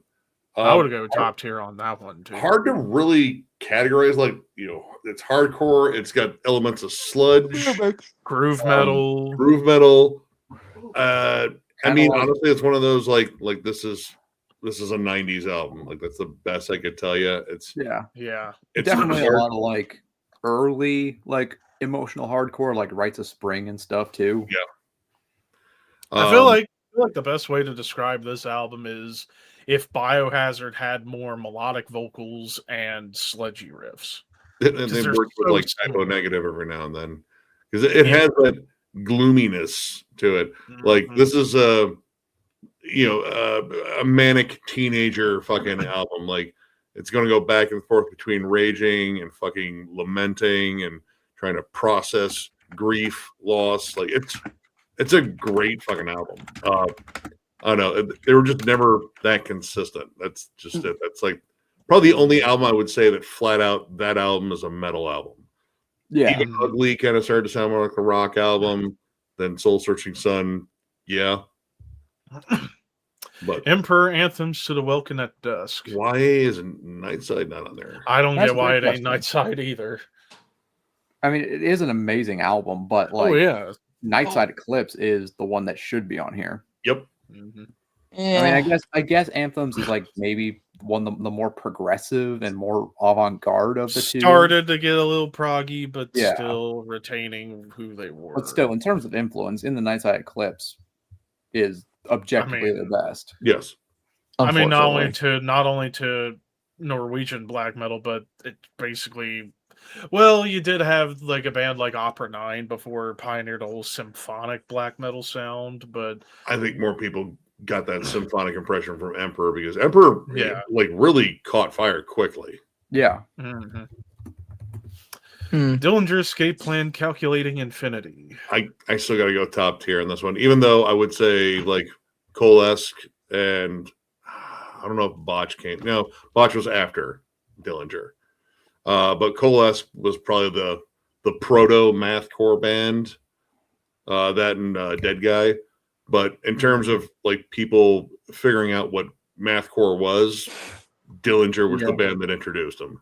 I think Dillinger was definitely got more popular than Dead Guy. Yeah. Oh, Well, Dead Guy had one album, disappeared, and then recently put out like one I think is one of the best comeback albums I've heard in a while. Excuse me. Opeth Blackwater Park, that's a no-brainer top tier. Yep. Yeah, top tier album, but you could make an argument for it being on this list. I Like, think Maybe I think My almost Arms Your any Hers, Still Life. I think Could've been on there. almost any Opeth album between 98 and 08 would make a case for being in a top 100 list on Rolling Stone. However, I think it should be Blackwater Park because Yeah. this was the album that I would say most progressive death metal bands nowadays kind of look up to. Yeah. No, that Either is. that or Ghost Reveries. I mean, it's a watershed moment. Yeah. Yeah, Aha. actually, but no, that's the one that popularized them. Really, like it really broke them out in an entire different fan base. Yep. Helmet Meantime. Top tier. Yeah. I think one of the defining albums of just heavy anything in the 90s, like post-hardcore. Alternative It was one of metal. those bands that was like a weird bridge band between like the metalheads, the grunge kids, even hardcore like, kids. people listen to the radio. Like, oh, I like that song on Thung. It's catchy. It's like, oh, wait till you hear the rest of the album because you probably won't Like the it. title track alone. God. And the fact that Paige Hamilton was like a really solid jazz guitarist, like he's much more talented than he lets on. He decided he wanted, like, I was tired of playing like complex stuff. I wanted to play something that was just rooted in anger and just grit. And made one of my favorite all-time albums. Like that's a Desert Island album for me. Typo Negative Bloody Kisses, that's another no-brainer top Yeah. tier. I mean, for pioneering and popularizing gothic metal, Yep. it's up. Mhm. I'd Yep. say the greatest goth metal album of all time. Oh no, that's World Coming Down. Yeah, World Coming Down would World be my Coming Down is personal more one. depressing more than Oh goth. yes, it is. It is depressing. Well, there's two subsets of gothic metal. There's the romanticized gothic metal, which this was partially that, but that was more so on October Rust. And then the dark, somber side, which that's I'm World talking about the Coming more Down. beautiful side. Like like they really put goth on the map with Bloody Kisses, but it wasn't pure goth. Like you still had the more like hardcore and thrash moments that Yeah. were left over from Yeah. Slow, Deep, and Hard. And it's not just But- like romantic goth either, because it's also There's also a lot of depressing shit. depression, but Dude, the also a fucking lot of title humor. track is one of the most depressing songs ever written. Oh yeah. Oh, And But then I We mean- Hate Everyone, one of the funniest. kill of all the all, white yeah. people. I mean, You Come Peter on. was a complex person. Like, a lot of Yeah. thought went into the lyrics. Not a lot of thought went into the album cover. He just liked lesbians. Who can Well, blame in him? the first two albums too, with So Deep and Hard and Origin of the Butthole on Origin of Feces, yeah. Feces. Yeah. Yeah. Def Leppard Pyromania, objectively still an awesome album. I like that album. That's the last Def I like Leppard. one song off that album, and the rest of it can. Which one was that one? Well, I like the song "Photograph." That's literally the only song I like, and the rest. Of the I album can honestly go in can't the bin. stand that fucking song. I hate that chorus That might be so my. much. I mean, I like that song, but I like think it. that might be my least favorite on the album. I don't know. To me, Def Leppard were never a good band. Like they were okay at best.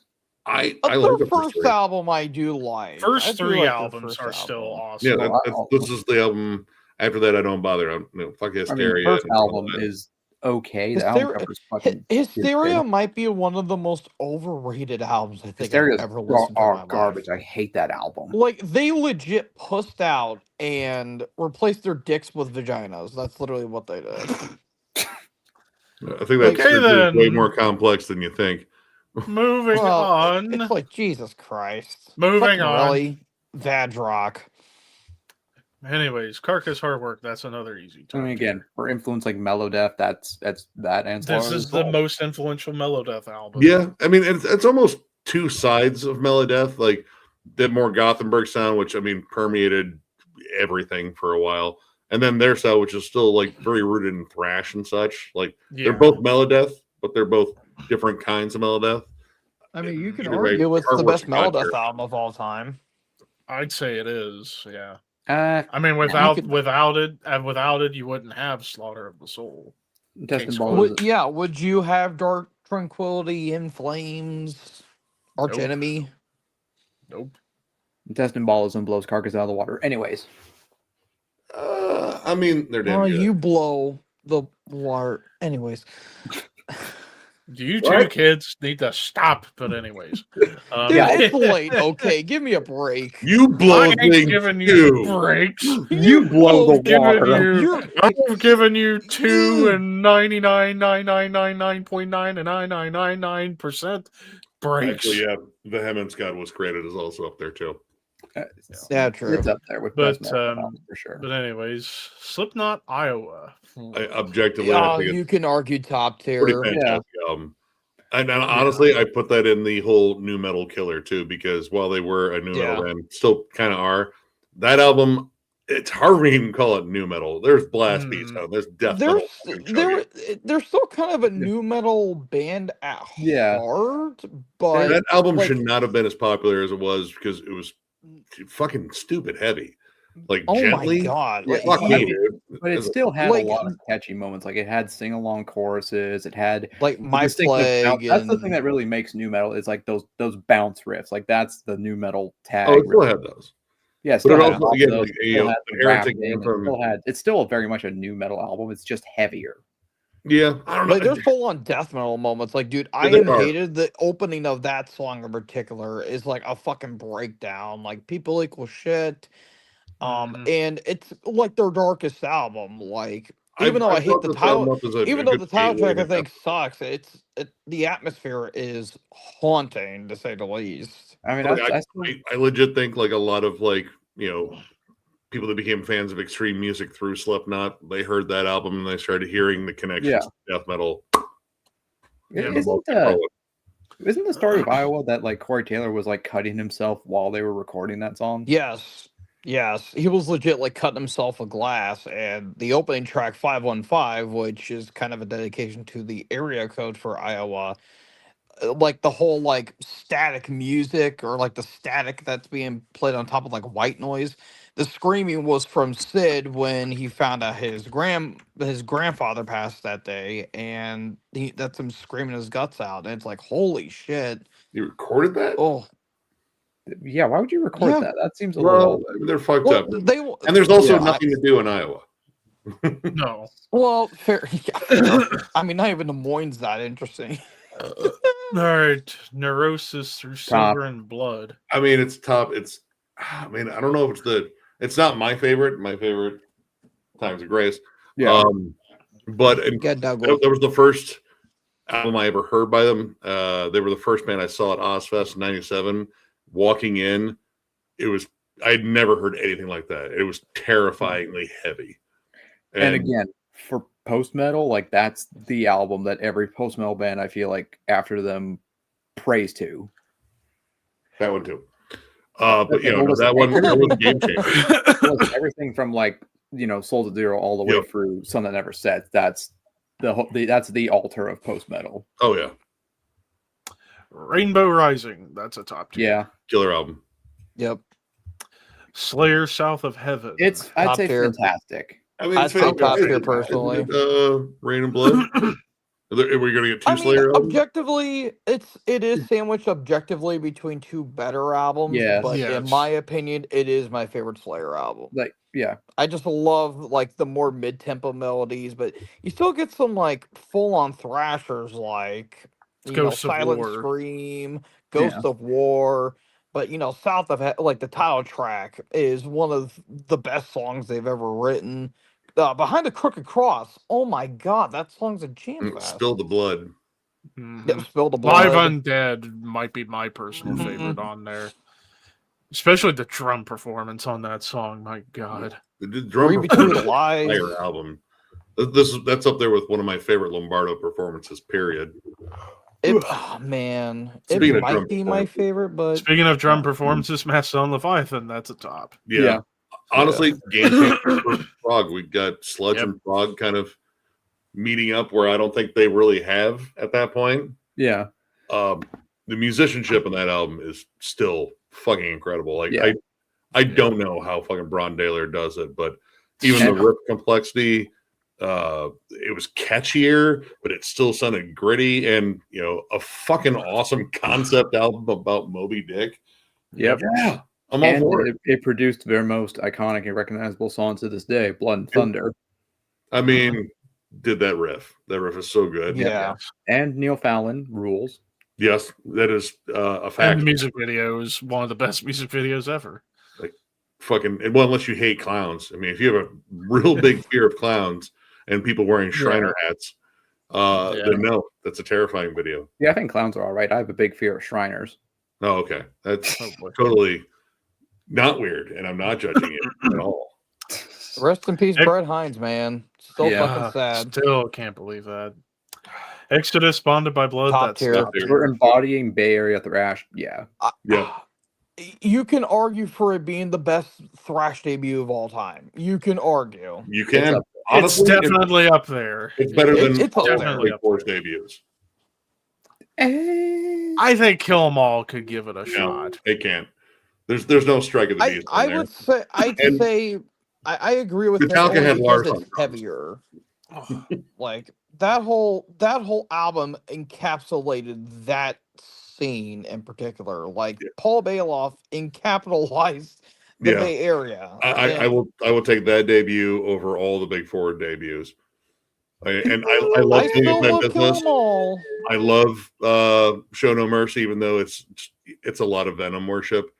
And Anthrax's debuts, I mean, it's fun. I Yeah. love Death Rider. Yeah. And Kill 'Em All is an awesome album, but that album I felt like was Killing more My refined. Business. It was heavier. It was more vicious. And, Another album that could give Bonded by Blood a run for its money, The Ultraviolence. Yes. You can argue. Yeah. The Legacy. And the Legacy. Those And two the are Legacy, outside the too. Big Four. Yeah. Feel the Well, Fire again- 2 by Overkill. I would If argue. Metallica had a drummer all these years, Always comes down to Let's Lars. not go down this rabbit hole, please. I mean, they've been leaning on that crutch for a while. Like, how's he doing? Like, he He showed does a up fill today. every once in a while. All right, He anyways. feels like it. Motley Crue Shout the Shout. devil. I think it's an awesome album. It's about on the same par as like Pyromania for me. And Isn't that I don't kind of- know. I think, well, all right, Pyromania has better vocals because Joe Elliott's a better singer than fucking Vince. Objective. Much better. Yeah. Um, Will admit, Shout at Devil is heavier. Much heavier. It's got a darker tone to it. Like, I feel like it's less concerned about being like poppy, even though I mean it is. But the title track and Looks to Kill are iconic songs. They are catchy. Red Hot.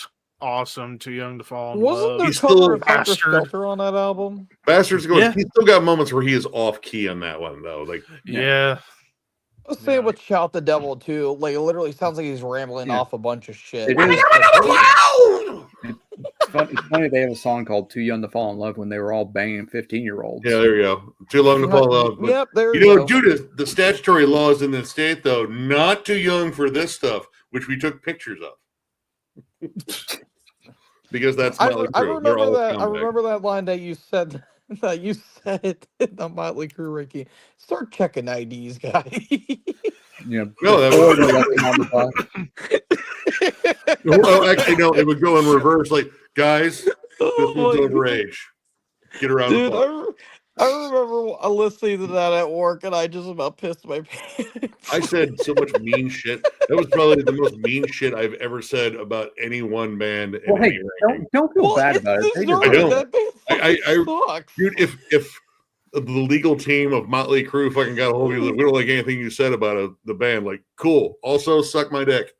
Yeah, All right, moving on. Judas Priest staying Top class, tier, that's dude. a top It's tier. a Yeah. top. It's probably it's a top 3 Priest album number 3 for of me. all time. Number one. Number 4 for me. It might be my number 4, or it might be my number 3. I would argue that album right there was probably the one that would that influenced new album the most. Well, Yeah. Yeah. Dude, the harmonies, dude. Dude, Beyond the Realms of Death. Come on, it's Dude, the title unfair. track. Oh my Mm. god, the title Exciter. track. Exciter. Saints in Hell. Hell, the Diamond cover Head, of Lightning Right- to the Right Here, Nations. Wet Hot. It is a good album. I feel like it gets maybe more praise than like it feels a little overrated. It is good. I don't know about overrated. I don't know. Like when I people mean, the this band was in the general- album. I mean, this was the album that like James, Lars, Dave, Cliff worshipped. Yeah, like that's a proto thrash album. Kinda. Yeah. I mean, I'd still say like new It's still album, very but- much Nawabum, but Yeah. But it's the It's a influence damn that good it album. had was pretty substantial. I still need to get this album at some point too. Dude, the only thing I can find are the fucking re-recordings, and I don't fucking want that shit. Which fucking sucks too, because like even for a while, like they didn't have they only had the re-recording on like all the streaming platforms and stuff, which is like why? Like this is your objectively your best work and you're trying to ruin it. My only guess is that album still on an obscure label, like in terms of who owns the rights?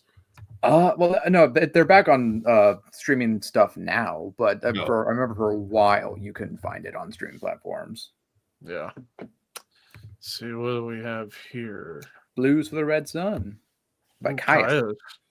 Dude, It- um, You should Welcome to I think Sky one of the Valley. most influential stoner albums. Welcome to Sky Valley is the better one, Yeah, but Yeah. that album, that's the one I feel like really launched desert rock. Because before that, you had Wretch was a little bit more punk. That one, Punk. guitars got fuzzier, it got warmer, it got that fucking stoner metal vibe, and yeah, like that's kind of like the formula. That and like early Fu Manchu. Yeah.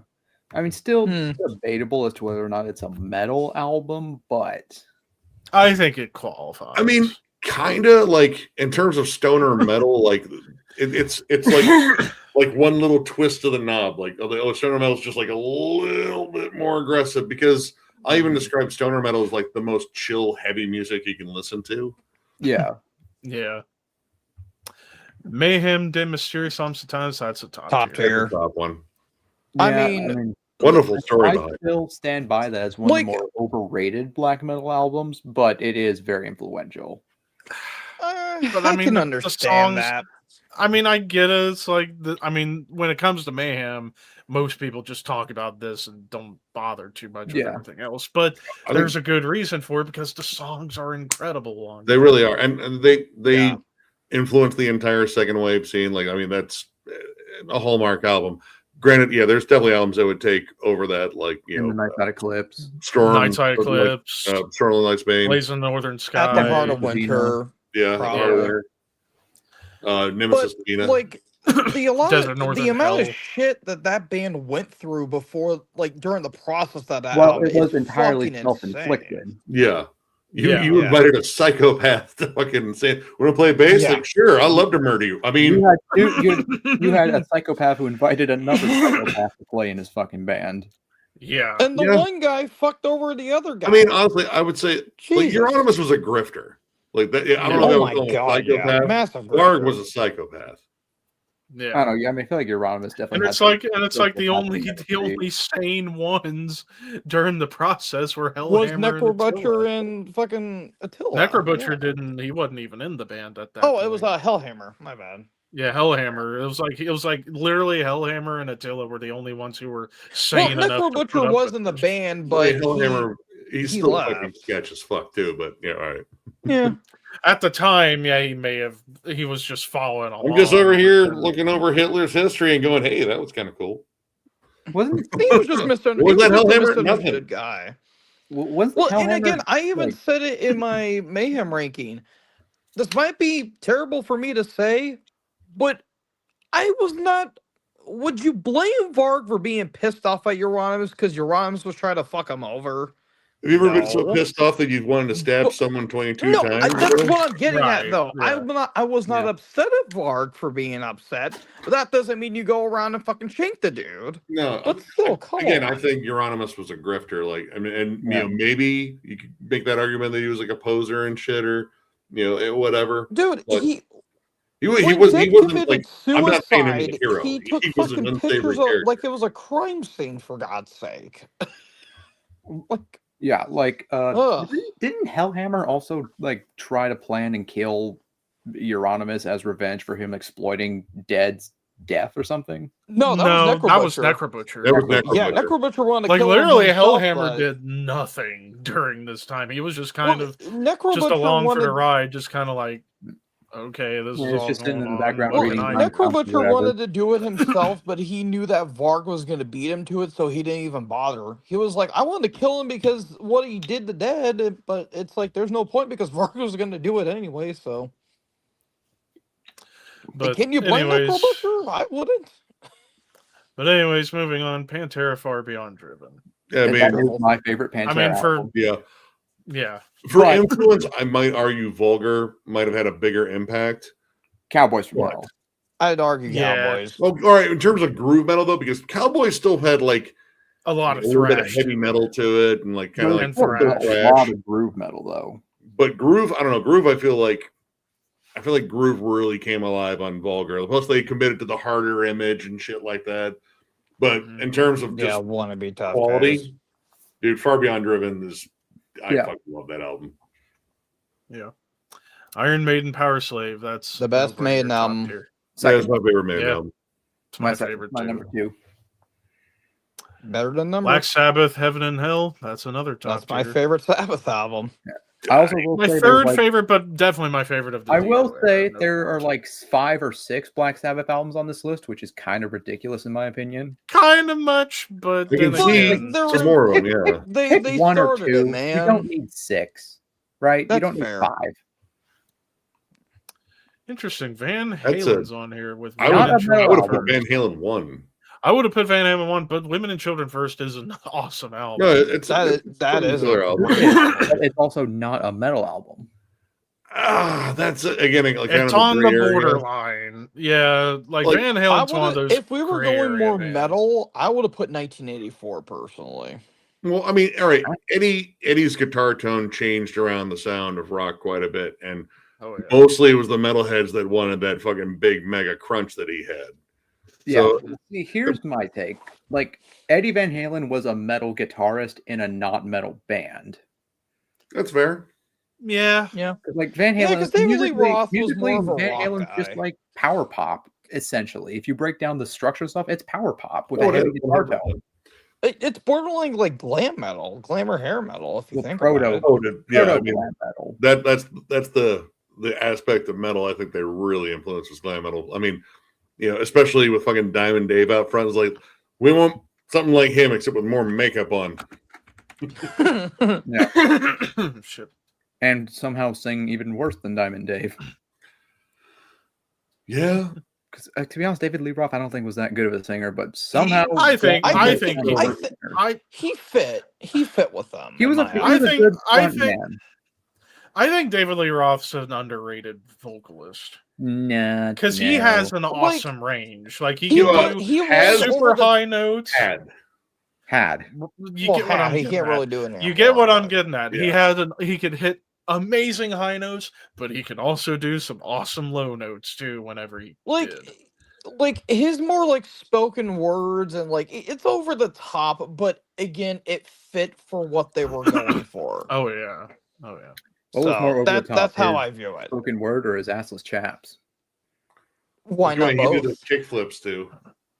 Anyways, Yeah, Metallica Kill 'Em fair. All. That's a no-brainer Yeah. top tier. as It's well. arguably Yeah. the first thrash metal Influential. album. Yep.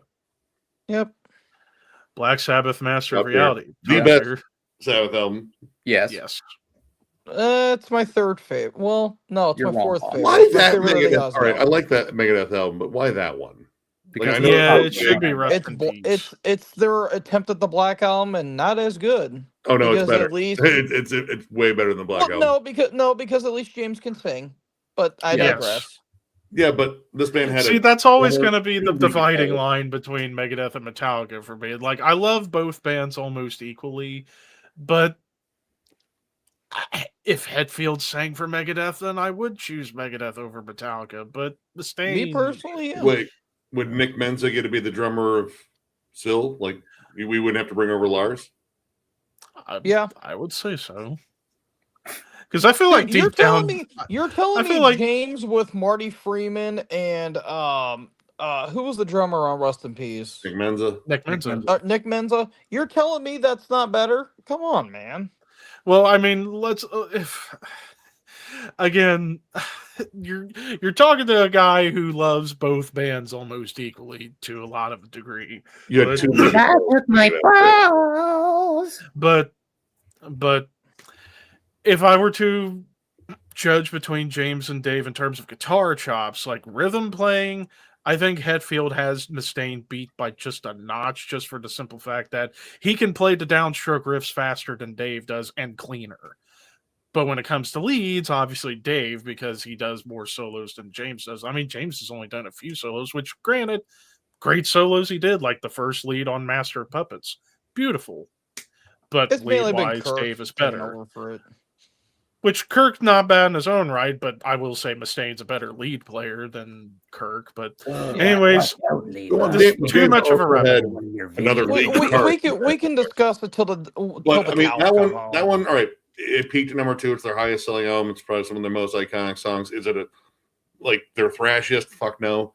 But I mean, you do have a that's couple also pretty no. thrashy songs like Ashes in Your Mouth. Ashes in Your Mouth and Skin of My Teeth. Yeah, I would still take that album over the Black Album. At least that one's interesting. Black Album's just boring. If I were to choose a Megadeth album, it would be either Rust in Peace or Peace Cells. Yeah, those. Yeah. I'm surprised those weren't the ones because I mean, I am Peace shocked Cells- those aren't the ones on here. Yeah. I believe Rust in It's Peace because is they one of the also on highest this list. selling ones. It's I think Rolling Rust in Peace Stones. is also on here, but Okay. again, do you really need 2 Megadeth albums? I feel like just Rust in Peace is enough. Mm, You don't well, need to Peace count them Cells. to extinction. You can get both of those. No, This no, one, like, you all only right, need- it's their biggest You only need commercial Rust in splash. Peace, all right, Peace Cells maybe, but I would argue just Rust in Peace Yeah. because I also feel like it's kind of ridiculous to have multiple. Well, I albums know we're from going the to see same Metallica band again. on a list like this. Yeah. Yeah. All right. Black Sabbath Sabotage. Sabotage. Should not be on this list, in my opinion. I But love it's that still album awesome. because I think the riff is it's one a of the good best songs. album, but Dude, am I going you're insane? following up You Sabbath can Bloody skip it. I Sabbath. skip it though. too. Okay, listen, there's 2 songs on here that I will always skip. Am I Going Insane and Super Czar. Super Czar is just a pointless instrumental. Yeah. Yeah, it's, Well, it acts as their concert intro song. That's just Yeah. wrong. Like right before the band walks out, that's Hole what in they the play in the Sky, background. Megalomania, the Rit. Symptom of the Universe. Yeah. Well, I think listen, Symptom of the Universe is the heaviest Sabbath riff ever made. listen, I'd argue Cornucopia personally. Into the Void. dude, Under the Sun. Oh, yeah, They Under have a the lot of Sun. heavy Ah, fucking Yeah, genius there you stuff. go. But yeah, like those songs in particular, I mean, that was like their most aggressive album because they were pissed at that time. But also a very questionable album artwork.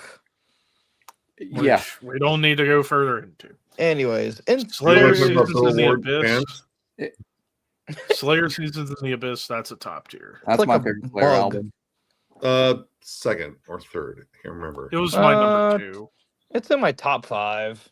It's a solid number 2. Again, I've for never one. been like too huge on it, but it is still a great album. Spirit of Corn, Blacks. self-titled. Honestly, I'd say birthed- top It tier. birthed a whole Me personally, new top subset of tier. metal. Yep. I would agree. Yeah. I that's would agree. that's new metal's fucking kill 'em all right there. Yeah, That It's album still an is awesome so album too. I fucked still up. really dig that fucking album. It's a dark Except for the end of album. Daddy, I don't fucking fuck with that. That's just it's No. that, too honestly, harrowing. I don't like that song at all. But I mean, It's too creepy. Blind, Clown, Ball tongues. The Ball one song Tongue, that the title that Song 4. I'm not saying the actual Shoots and word. Ladders. yeah, Shoots and the one with Ladders, the- yeah. the one song with the title we can't say that's really good. Divine. Yeah. Yeah. Sepultura Chaos AD. Top tier. Like, that's like Top tier. I mean, in terms of groove metal, that's Yeah. like my favorite album. Pantera's Far Beyond Driven is right behind it, almost a tie. But for people that say all groove metal was boring, the song, blah, blah, blah, that's one I just like listen to that album. it's a weirdly very Changed their divisive sound, album. they adapted well. They didn't really sacrifice too much of their identity there. There's still a lot of people who hate that album though. They think, fucking- it's a dude, sellout. I know, dude, because it's in my top 3. Because it goes Arise, Beneath the Remains, Chaos AD. Like those are. If I were to rank Sepultura, it'd be my number 4. I think it was number 4 for me when I did. I think it was Sepultura. my number 3 because I had Mishima Saya as my number 2. But yeah, I would argue that was Max's best performance. I think both Joe and John had that at number 1. Number 1. Yeah. Yeah. Dude, fucking Joe had fucking Arise at like number 7. I was like, dude, get the fuck out Initially, it's probably changed now. of here. Oh, it better have. Yeah. Didn't Tommy have that number 1, or is that Yeah. Yeah, I think Yeah. Tommy had that number 1 as I mean, well. dude, that album, like if you were a 90s kid and you were into metal, like you ran into fucking Chaos AD a lot. Hell, they even had like remixes and shit. The fucking Mortal Kombat soundtrack. Dude, Territory. Oh, War for Territory. Dude, Igor's drum performance on that album is so fucking That is good. arguably Igor's best performance. I think so. Celtic Frost, might- Morbid Tales. I mean, it's got to be top tier in terms of influence. Yes. Yeah. And personally, if it was this and Emperor's Returned combined into one, that's my personal favorite Celtic Frost release. Because the I version would've I have, personally- like the version that I have, like the first version of Morbid Tales I has, is both the tracks on Morbid Tales and Emperor's Return Same. combined, and I love that version to death. Yeah, To but make a that's an theory and a EP, complete full album would have been a though. good answer too. But I mean, Yeah. that's you could make an argument that, like that's almost kind of like the birth of extreme metal right there. Mhm. Well, But that it's an Because I mean- EP, Because though. I mean, That's not an it album. influenced thrash bands, black metal bands, death metal bands, even doom metal bands too. Yeah, Hellhammer was. I mean, it was in there too. It was a lot more raw. Like this was definitely more punky. refined. You can make out the riffs a little bit, easier. I actually love the production on Morbid Tales. Like I mean- love that guitar tone. You can hear the bass and you can hear all the drums. It was like a perfect mix for an early extreme metal album. Yeah. I mean, Bastard self-titled, you could argue is the birth of extreme metal. It's Me definitely personally, between these two. Yeah, I'd personally say Welcome to Hell.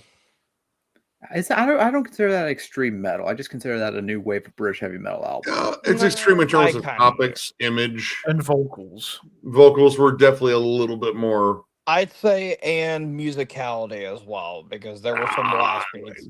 Kinda. I don't know. They were. I They mean, were they were pretty raw. They were If it's swappier not on than Welcome to Hell, their then I would say contemporaries. more on black metal, because there was a lot of like lo-fi guitars on that album. All right, next up, System of a Down, Toxicity. Oh man, and I love this one too. I love it too. Honestly, it's like all right. Again, like our Mount Rushmore of new metal albums. Like, I feel like you have to include that one. It's like Even that, though I don't like think it's a Slipknot's new metal debut. album, but It's I mean, new it- metal. Okay, it is. I think this album is complete flaming hot garbage, but I can acknowledge that it was influential and beyond popular, like mega popular. Oh yeah, So I can understand its place in like metal history, but I still think it sucks. it spawned more singles than I rightfully Well, your thought it takes could. suck. I'm kidding. I haven't fully listened to it, but I do know like the big Yeah. hits. Wasn't I have um, three it different all copies of it because they wasn't marketed the fuck out of it weirdly. was it Deer Dance on that album? Yep. Or is it okay? All right, Okay. next up, Alice in Chains Dirt. Noted. That's an easy top Top tier. tier. That's one of my top 10 favorite albums ever. Where grunge and metal met up. Yeah, like yeah. grunge meets doom, and it's brilliant. I wouldn't even call it grunge. I just call it flat out doom. I would, It's- yeah, personally, I think it's a doom metal album. It's a Pantera shirt with a Like flannel the on the only thing outside. that's really grungy is Lane's vocals. Lane's That's really vocals. it. Yeah. Honestly, Yeah. to me, grunge. The more and more you dive into grunge, to me, the less and less it feels like an actual genre, because it's like the bands that get constantly lumped into the grunge pack, a lot of them don't even sound remotely the same. Like and they all Nirvana- kind of fit in Yeah. like other packs. like Like Nirvana and could Alice in fit in, Chains like don't really sound anything like each other. Well, then No. the Yeah, post Nirvana's grunge more thing, like alternative metal. Right, because Nirvana was like I would argue they're more of like a punk band than anything. Yeah. And then Alice in Yeah. Chains were a flat out metal band, and then you have Pearl Jam, who were a terrible dad rock band. like a hard rock. Yeah. like a lot of the grunge bands, like they don't think of like Mudhoney or like Screaming Trees, Seaweed. There's a lot of like the underbelly ones that kind of started, then the bigger ones. It became, like almost like a big pop explosion. And then there were the post grunge bands like fucking Candlebox, and I think Creed. STP almost kind of fits in that too. Smashing Pumpkins, maybe. Well, Smashing Pumpkins, I don't Smashing know. Pumpkins, I'd say they're like just alt rock. Yeah, And I'd then with- say the and then with vocals are pretty STP, grungy. And then with STP, like honestly, like the first album, you could almost call that like a hybrid between like alt metal and hard rock. Because there's some heavy No riffs way. on that album that are kind of alt metal esque. See, Smashing Pumpkins to me is kind of an interesting one, because grunge diehards will always say, "Oh, they're not grunge," but then they also never explain why they're not grunge. They're just like, "That's not grunge." Like I don't think they had like the same like vocal approach, and also like Actually- musically, and also like I feel like they were closer to a band like Jane's Addiction than Nirvana. Yeah. I don't I know, would man. say That so. that, Maybe that, w- that guitar maybe tone on, without like, the, Siamese Dream is. I feel like a lot of other grunge bands probably looked at that tone and was like, "We want to do something like that." Maybe But Jane's anyways, we're Addiction going- without the band fighting on stage. Well, I mean, anyways, we're going down too deep a rabbit hole. And now the Black Album, which I will still defend forever. I mean, granted, I don't really listen to, even though I don't really listen to Enter Sandman anymore, because you can just turn on the radio and it'll be there. I can never listen to Nothing Else Matters the Same ever again for obvious reasons. Coming up on 10 years of that reason, which still, if I go to the hits, I'll go to Sad But True, Wherever I May Roam, and The Unforgiven. But if I mostly go back to the Black Album, it's for the deep cuts, like of Wolf and Man, The God That Failed, Struggle Within, Holier Than Proven Thou. Ever, Holier Than Thou. Yeah. My Friend of Misery. Mm-hmm. Like I It's think mainly- legit. it's Like I mainly think side legit. B. Side B is kind of where like the deep cuts hit. To Yeah, me, the because like, Black because Album- hold on. Go ahead. Go ahead. Because I think I'll even go ahead and admit, God That Failed might be the most evil Metallica song ever, because it is sinister, and like of course the subject matter all about James being upset about when his mother died and relying solely on faith rather than getting help at the hospital, and he was just really tore up about it, and he wrote that in a dark way, and also one of my favorite bass lines in a Metallica song ever that I can actually play on bass. I Learned will it from my buddy Scott. So I will say, do have a bit of a personal bad taste in my mouth for this album, because I once got into an argument with somebody on Discord who tried to convince me that this album transcended music. I don't like Oh, that word Jesus. for anything. Yeah. Do people even know what that word is when they say No, it? no, it's, 'cause No. it's been taken over by fucking Sleep Token fans, and they're fucking chuds. Yeah. Yeah. And I before will that, say was when taken it over comes by liturgy to fans. Metallica, like that is in my opinion the most divisive metal album of all time. I will Yeah. also say that it's kind of suffer from Black Sabbath's paranoid syndrome, where you feel like you don't even need to turn the album on because almost every song on that album is played on the radio, essentially. So it kind of suffers from a little bit of overplayed syndrome in my I mean, eyes. it's But the there best is- selling kind of- metal album of all time. Yes. But there is, Well, yeah. but there is one very important factor, and I will always give the Black Album this. It was the biggest gateway for new music listeners to get into metal. It is the favorite metal album of people that don't like metal. Yes. Yeah. And It- is Well, that I a mean, bad well, thing? I mean, I don't think so. And also, like when I was young, this was one of the first Metallica albums I ever heard, and then here I am today discovering even- more bands. Well, David, if David, you this were a one non-metalhead trying to or get into plasticity. metal, you could This is say a perfect first album to start. like, No. you can also say like Paranoid, or maybe like Screaming for Vengeance, or I mean, Number of it the was Beast. the first metal album I ever heard. Do I go back to it that often? Not really. I no. mean, Yeah, and Metallica, also like Enter Yeah. Sandman was like one of the first metal songs I ever listened to, so that I kind of Same have a here. soft spot for it. Yeah, same. same here, even though I don't really listen to it all that much anymore because it's ingrained in my DNA. But and then also one last important factor.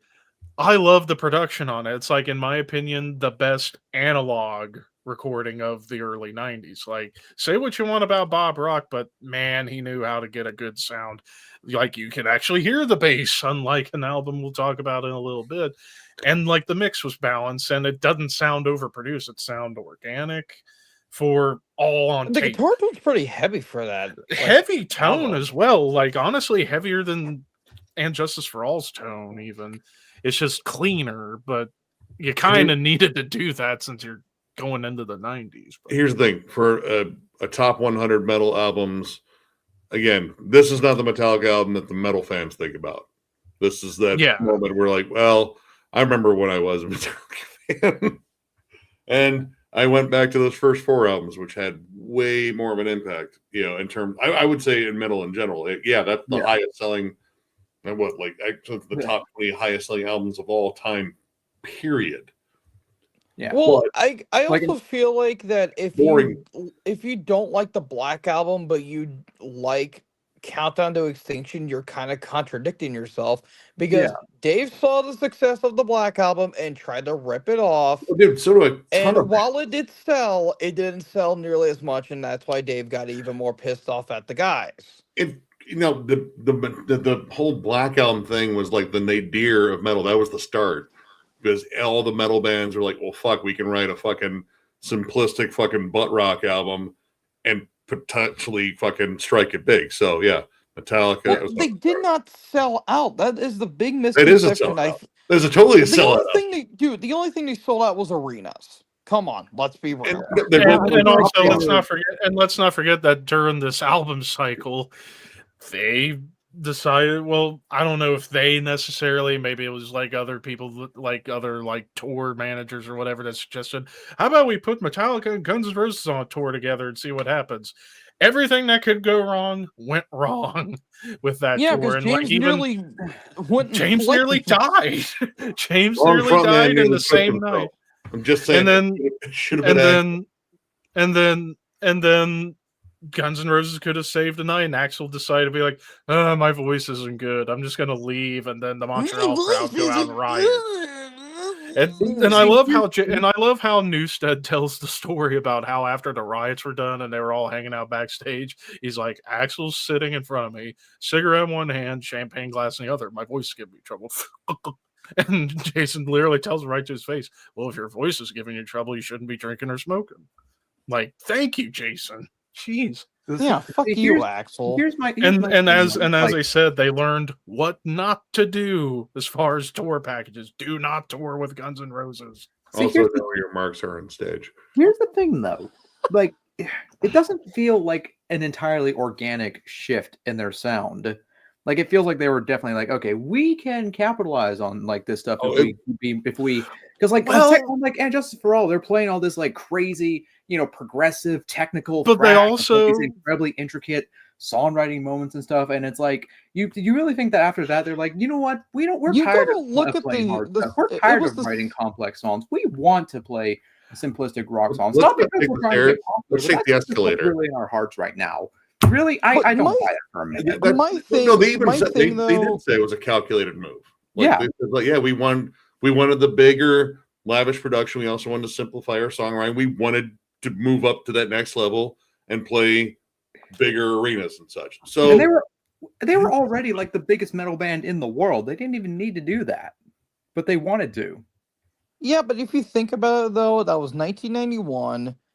Thrash was starting to go down by that point because you look at all the other bands that were making thrash around that time. Pantera, they were about to break huge after Cowboys from Hell, and everyone was going to ride on the groove metal train. And Metallica was kind of like, I don't know if we really want to do that, but let's make something that's more accessible. So that's the definition of That's- selling out. We don't want to do this, but No, we're going to do that it is anyway not because we selling want to stay out. relevant. That Hey, is Well, all right, wait, hold hey, on. hey, What is guess what? selling out? Guess what? Hey, at least they aren't the Goo Goo Dolls. Dude, that is fair. That is true, That but is again, fair. Boom. Point if your gained. deliberate reason for changing is to be more accessible to a broader fan Well, base, namely I actually people just thought outside about of, this. ones that listen to metal, that is selling out. Like Well, if you I- think if about you're- it, though, Metallica was kind of selling out when they made Escape off of Ride the Lightning. They were kind of selling out there, That but was nobody gave one a shit song for on that. that was one Super song, heavy not a album. whole ass album. And Well, they hang didn't on. I want to just make thought that about song. this. I just thought about this since you brought up And Justice for All. I completely forgot. Honestly, I do kind of see in terms of like the songwriting going in this direction because of And Justice, because you do have a few songs Harvester. on And Justice where they were starting to explore with more mid-tempo guitar, like Harvester of Sorrow. Hell, even the instrumental To Live Is to Die, that's mostly a mid-tempo riff farm. I Like mean, they were well, already starting to kind of evolve into that territory were a always little Harvester bit. evolving into Harvester more was a big part of it. I technical want to say even territory as well. Yeah. Lars or James even said like Harvester symbolized kind of what we wanted to do on the next album, except in its entirety instead of just being one song. Well, I mean, you You're also still, playing I with mean, the still drum on and the Black album. limitations of Lars Ulrich. So slowing down and keeping it simple was probably the best way to keep him in the band or keep him from suing you. Well, Yeah. then again, you still got a few thrashers on Black Album, like Holier Than Thou, Through to Never, and Struggle Within. Those still have thrashy riffs attached. So, I mean, on par with anything in the first four albums, debatable. Absolutely not. Well, no, we're not saying that it's like, better Like, than they don't have Master to- or it's Ride like the I- Lightning, but no, absolutely It's- not. Like to I'll say even that it admit, was a quote I'll- sellout album, I think is complete horseshit in my opinion. I think it's too harsh at this point. I think it's a little too harsh. But it's It's honest. like- it's like, whatever dude, they the made whatever their the fucking negative money. connotations with the term sellout are, it doesn't matter. It's honest. It's what they did. They're even acknowledging that they did. So to not call it a sellout But yeah, album is to be just because an album is a sellout doesn't automatically mean it's bad. It's just No, But and yeah. I will say, like, and even I will admit, do I think it's the most overrated metal album of all time? Yes. But does that mean it's bad? Absolutely not. I still think at the heart, it's still a great album for what they're going for, but in comparison to the first four, it but- doesn't even come close. getting back on topic a little bit. Does it deserve to be on this list? Also, no. in I terms of- think Not really. all right, In terms of then- influence, I'd say it should, but probably low. Okay, on but the in terms list. of influencing metal, like when I talk about when like metal bands talk about their influence on Metallica, they don't bring up the Black Album. They talk about Master of Puppets or Ride the Lightning. Metal bands are not influenced by the Black Album. Like if anything, rock bands are influenced by the I Black Album. figure Death Punch might not exist if this album wasn't made. So Exactly. So this Don't you album's know? fucked. Don't you dare You do know- this to you- me. tell you know I'm right. You know I'm right. It's true. Why It's did you true. have to bring up that? Metallica did it. All I'm saying is that if you're talking about a band that's sold out, you got to bring up the Goo Goo Dolls, and Oh, yeah, Metallica did not 100%. stoop that Yeah. low. No, They okay, did not stoop that low. Okay, well, No, they listen, did I feel not. like you're comparing a gunshot to an atomic bomb explosion there, so it's not really a fair Yeah, comparison. in terms of the splash that their early I albums. agree, Aaron. All right. I've gone Yeah, down. what- We've gone down this rabbit hole long enough. We've talked about this album for like 15 minutes now. Yeah, All right, Rage Against the Machine's first album. I mean, biggest for rap rock influence, album I think ever Yeah. made. You got to put up like. I'm Fantastic not a fan. or- I don't like it either. I it's love the that only. album. It's the only I think Rage it's album I overrated. have. It's the only Rage album I have. Probably the only one I'll ever need because I will admit there are some really good songs on here and some awesome riffs. Tom Granted, Morello I sucked. don't care for the leads, obviously, but See, I liked when he did because it was experimental. It was different. No one else was doing that. Dude, he was trying so hard to be Eddie Van Halen that he forgot he was even playing his own solos. Like, it's completely Eddie Van Halen ripoff. No, he was more influenced by Jimmy Page. Well, Yeah, he but you fucking can tell sucks because at all it. of his So. riffs are straight up down. No, Tom Morello's a good guitarist. He doesn't play, like regular solos. Like he was doing more with like distortion and such. Like he was Who again, was the- really influenced by Led Zeppelin. Also, Jimi Hendrix too. Yeah. Like he wanted to do Yeah. stuff with distortion. I love that album. And in terms of like proto new metal, that That's one and one like of the the big real ones. thing are probably Yeah. some of the biggest albums for that. Like Oh. before there was Korn, there was Rage Against the Machine. I feel like that's the next step for one of the most popular movements in metal history. That's what Who I'm was saying. I could their also- vocalist at the time? I could also throw in Helmet's Meantime as like a proto. Oh yeah, metal no, album, 100%. Same year too. too. It'd definitely be between those three. Yeah, There's a Real lot of new metal Thing. bands that credit Meantime and Betty. Yeah. See, Tom Morello to me is just Kerry King, but more self-indulgent. Maybe I don't know. Like I think I think that his solos are more tuneful. Morello versus Kerry King. Kerry King just loves. Dive And bombs. He just loves the dives. Zach De La Rocca was a smart lyricist. Dude, Still Tom, is. Tom Morello's solos sound like a Oh, robot. is that being what his name sodomized. is? Well, he fucking sucks as a vocalist. He was terrible. Oh, When boy. did you see him? Huh? Wait, did you see him live? Like the original vocalist that was on those albums? The only vocalist. Yeah, the Oh only. well, no, he sucks. No, he. I Zach, could not I stand like him. his delivery, dude. He Dude, had a it's solid so fucking flow. whiny. Like What? he literally sounds like his balls are getting like pressed up against a vice grip machine. Like it's terrible. It sucks. What a Did you draw this descriptor. machine that you made up? Can you? I need to. Are you say too that you think his lyrics are good? I think his lyrics suck. They are the most god awful, repetitive things I've ever heard. It's like I will we're admit against he the is very, government, we're very- against this. I mean, and then, I- like I later mean, I on, get- it's like, oh, we were actually for this. It's like, shut the fuck up. Oh no, Liars. he's very, of course, socio-political, but clever prose, good flows. I thought his shit was pretty fucking good. Well, I think he it's like sucks. you're gonna write a bunch of lyrics that are like anti-capitalist or whatever, but you're also gonna be signed to Sony and like Right. be the most Fucking mainstream weird thing. fucking rock bands ever. Like, yeah, Mm-mm. right. Hey, we mean- hate capitalism, but we'll happily indulge in all the benefits that capitalism has given to us. We're totally not. No, well, they also donated heavily to a lot of different charitable organizations. Like, I mean, they don't live the most lavish of lifestyles. Dude, fucking Zach De La Rocca is still fucking spot him on like picket lines and shit. Dude looks like he's like fucking half homeless. I don't know if he fucking has a nice apartment or anything, but yeah, none of the dudes chose to go out there in like fucking big cars and fucking anything like that. Just They- because you dress homeless doesn't mean you are actually homeless. Like, No, I they- think a lot of people who pretend to be poor do Well, that. don't do drugs. I don't know what to tell you. Unfortunately, You that's don't true. sound like a skinned cat. Jesus. And Rage sucks. Moving anyway. on. Danzig. I think would that was honestly- fantastic. Me personally, I go top tier. I fucking love that I, album. I don't know about putting that album on this list though. I think this is the appropriate Danzig album. If you're gonna have a Danzig album, it has to be. But This do you one. need a Danzig album? Like really? No, like you don't. Dude, like, it's literally Elvis. Like it's Elvis It's worship. metal Elvis? Because Elvis could stay in key. Oh come on.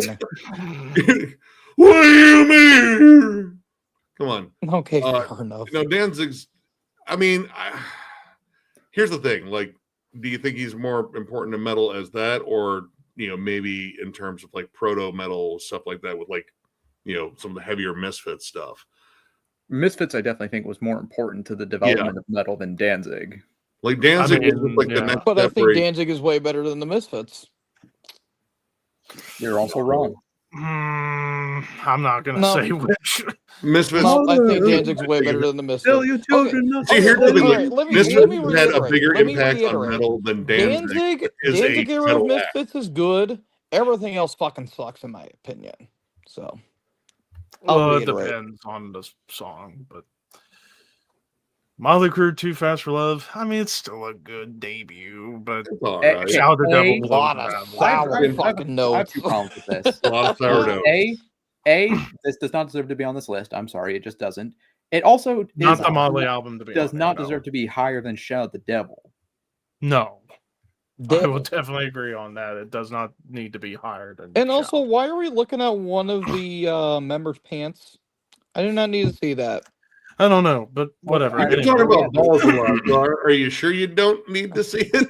Hey, man, they were trying to appeal to teenage girls to come and groom them. So it's like, hey, little teenage girl, look at my cock, Allegedly. and maybe you'll fall in love with me. It's like, yeah, check out how much my dick is all smashed in there. Don't worry, it's incredibly small. I mean, it's huge. I mean- My name's Vince Neil.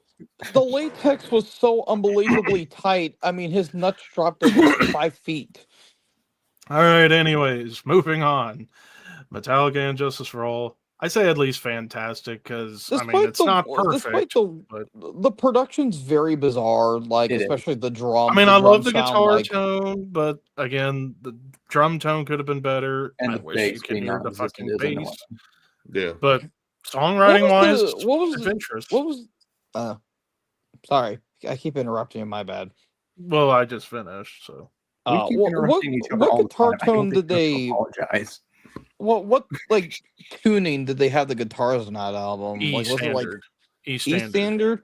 I think I saw or like I listened to like a remix of like C sharp or like D flat or something like that.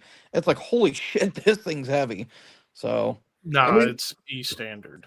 It's got They solid- might have tweaked like the Hertz a little bit. I almost kind of view this album as kind of like the precursor to like what Pantera's tone would become on Cowboys from Hell, but just up the Hertz on the tuning to make it sound as crazy as it does. Like this was kind of like the album that kind of spearheaded like guitarists experimenting with like the settings on like the amps and whatnot to like get that giant tone out of the guitar. So I mean, because I think Pantera they did like 440 hertz on Dime's rig. So I think this Are we going just down another might be a rabbit little- hole, gentlemen?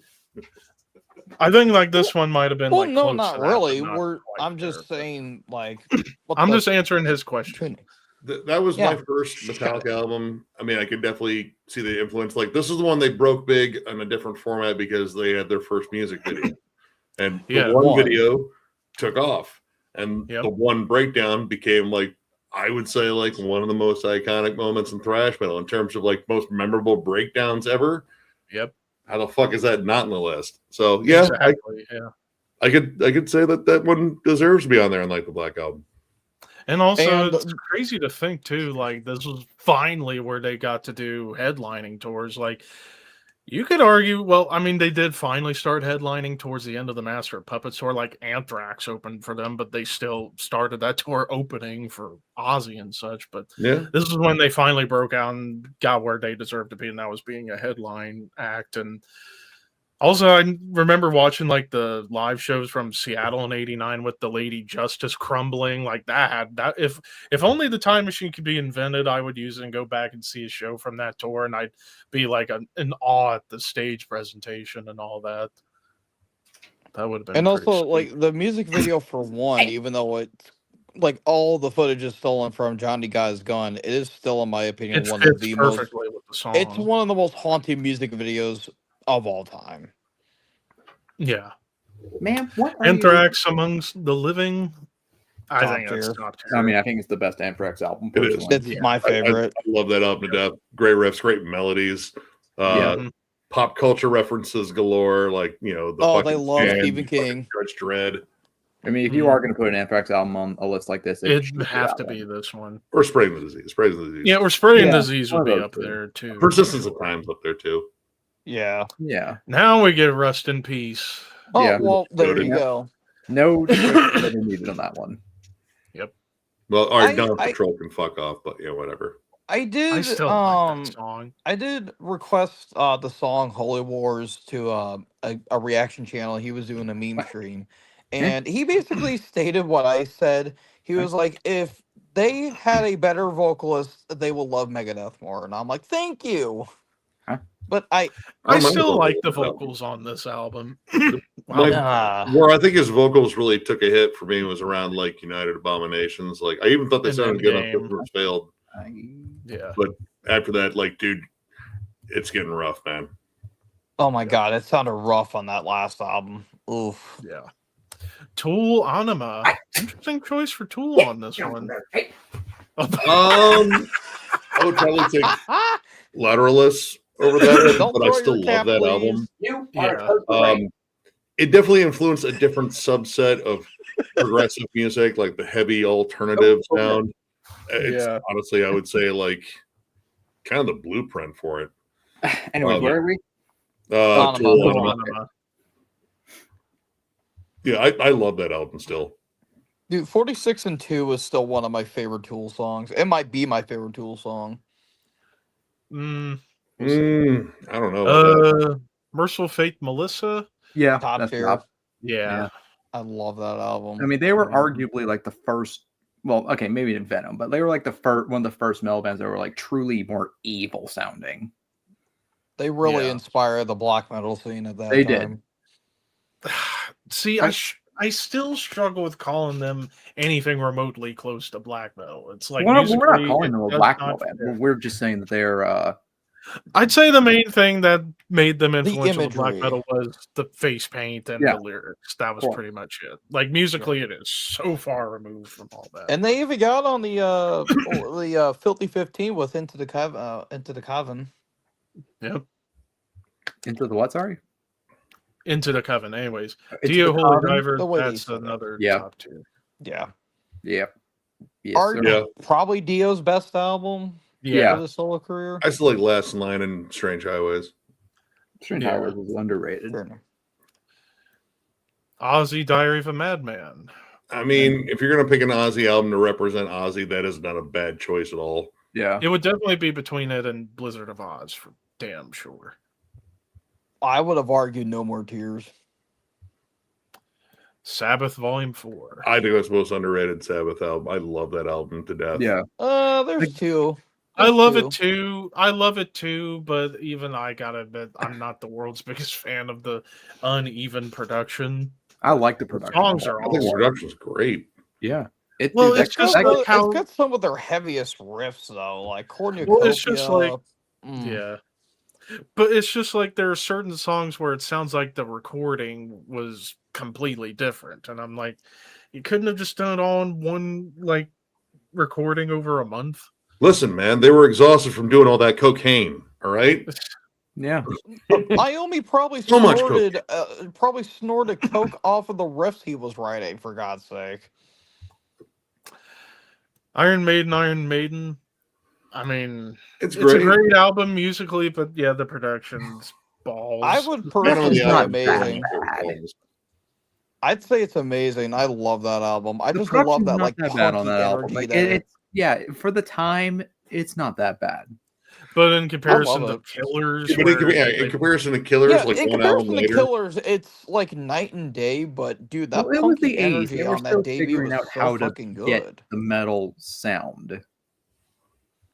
Like I don't care what Scream- anyone says. I think the production's great for what they were going for. Screaming for Top Vengeance, tier. that's a top Top tier. tier. Yeah. Same with Ride the Lightning. yep. My That's- favorite Metallica it- album. Same with Vulgar. I mean, I Eh, would argue it's the most influential album. Blizzard of Oz, yes, we got Blizzard, and that's up there too. Yay! I think almost Oh, all of these could Peace be. Cells, yeah. And No, then there's Peace Cells. Yeah. see, Megadeth albums, those are the two: Rust in Peace and Peace Cells. Yeah. Now, what Motorhead album is this supposed to This be? is No Remorse. That's their which is debut. a goddamn compilation album. and should not even be on here. Oh, Yeah, no. if you were to pick Guys, any like- Motorhead albums, either Oh. Ace of Spades or Overkill. Overkill. Yeah. Overkill. It should be Overkill. But why the fuck? Ace of did they choose, Spades. why the fuck did they choose a compilation album? That's fucking Yeah, old. Yeah, I I don't do. count that as a Motorhead album. That's a compilation. I do not count that. Yeah. Rain and Blood, that's the top. Yep. Yep. Sabbath. You got to put it top tier, I mean, dude. If you're putting It volume started it 4 all. down at Fantastic, Then I'd put because I don't think the first album's as good as volume 4. no, it's not. I think it is personally. I think it's better. Well, I mean, come on. It started it all. Would you say that the fourth album is better than the album that started it? Yeah, because you get better. Like, do you Yeah. think No. Kill 'Em All is better than Master of Puppets? I think the debut album is better in my opinion. I Wait, just yeah, love but that if- haunting going by your atmosphere logic, that like- it provides. Do you think Kill 'Em All is better than Master of Puppets? A little bit in my eyes. I know Levi disagrees, but I think Kill 'Em All is a little bit better. I think Songwriting is better. Anyways, Number of the Beast, that's another easy Bleh. top. Mid. You're wrong.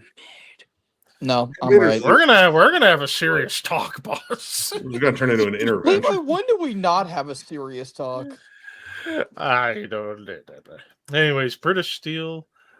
Yeah, it should. Uh, it's not in the same breath as Screaming for Vengeance. I'm Like, I like not But I'm again, not a big fan of that album, unfortunately. I like the it's- album. It's just there's certain songs that I don't like that much. Like United, Yeah. United, United. can go fuck off. I hate that song so much. fucking Hands Across America. Yeah, right. And then Master of Puppets Yeah. has another Go no-brainer top ahead. tier, and then finally Paranoid. Even though I like think this is Fantastic. basically, honestly, I'm going top tier on that. Yeah, you got 3 hits that are played over and over, but they're still killer songs. Yeah. The deep cuts on this album, or Yeah. like at least the lesser hits, fucking smash. Yeah. Like Okay. Electric Well, Funeral, Hand of even Doom, like the Fairies lesser Wear known Boots. songs still get. Dude, Fairies Wear kinda Boots is still one of my overplayed. favorite Black Sabbath songs. of yeah, all no. time. Yeah. I See, I still say I still like the self-titled more than see, both of those, but that's this just me. is my big problem with this list is that okay, it starts off like I guess you'd say more eclectic with stuff like Naked City or like Velertag and stuff like that. Okay, those are more obscure picks and stuff that's not immediately obvious. And then it just gets, it's like, okay, we need to throw every classic Metallica album, every classic Black Sabbath album, every classic Iron Maiden album. It's like, really? Like, you have 5 Black Metallica albums, 5 Black Sabbath albums, 3 Judas Priest albums, like, 3 Iron Maiden albums? It's like, you I don't mean, you need did go in that. order. Hmm? I mean, you did organize it in order, right? In terms of like 1 to 100, right? From Yeah, 101. Yeah. This is 1 to 100. So Yeah. I mean, you're going to run into that because the top one's always going to be like, especially for a publication like Rolling Stone. Yeah, they're going to be the most well-known ones, and I mean, arguably some of the most influential albums ever. Like, Yeah. But see, that's my take. Is that like, do you really need 5 Metallica albums instead of just like 2? You need the first 5. If we were talking influence, why isn't Suffocation's Effigy of the Forgotten on this list? Yeah, where's Suffocation? There's Where's no death Cannibal metal on here. Corpse? Where's Halloween?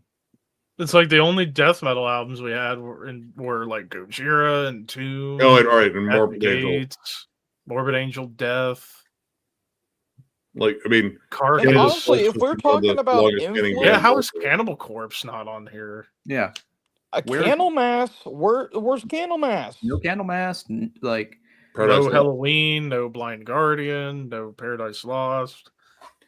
yeah, And you have honestly, only- the Bathory album that they picked, I mean, it's my favorite, but why not? I mean, it's the self-titled? appropriate choice. it should have been the self-titled though, because that's arguably Yeah, the- I feel like it the should have most been the influential self-titled more one. than anything because that's Yeah. what people consider the quote true Yeah. beginning of black metal. And again, the only Motorhead album you have on here is a goddamn greatest hits album. That's Yeah, true. not Ace of Spades, not Overkill. No Overkill. Like, yeah, I don't. And get hell, that, the more but- and even like the Celtic Frost thing, that's an EP. That's not an album. That's an EP. I would have had too Maybe, big a well, theory. again, Depends well, on which again, version maybe you they got. were considering combining Morbid Tales with Emperor's Return, like what I I mean, got. even as an EP, that's a super influential E EP. Yeah, Arguably the most influential EP in metal history. Well, because of how much it spawned afterwards. yeah. So I can give him an excuse on that one. But yeah.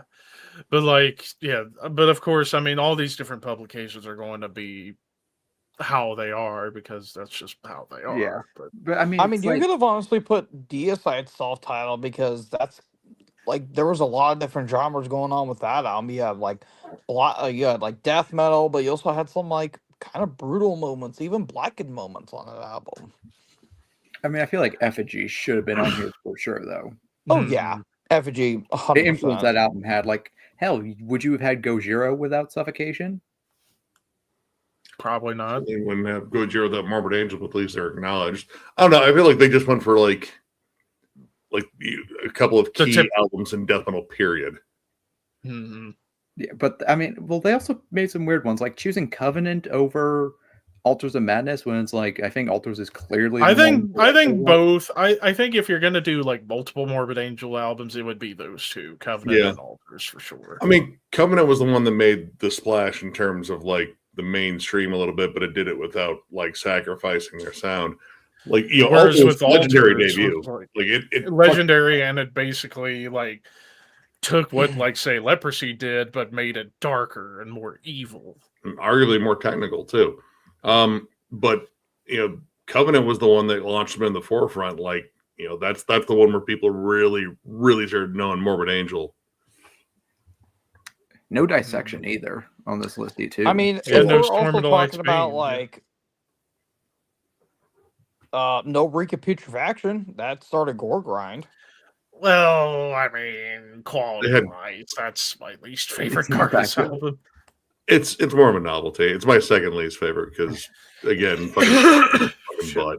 Yeah, I mean, also, if you think about it, like, gore grind is also a fairly niche genre of metal. It's not that Yeah, popular, so Very niche. I mean, but we're you barely mentioning grindcore here too. So yeah, but you also have Yeah. Sun on this list, which drone metal is arguably more niche than gore grind. But it's like, why is that on here then too? Yeah. Then- You can have Suno, but you can't have Candlemass on here. I mean, mean, come on. I mean, all right, with Suno, like, I mean, I've run into the fans, and it is almost like a weird kind of cult-like adoration for that strange band that literally does nothing but drone on the same fucking chord.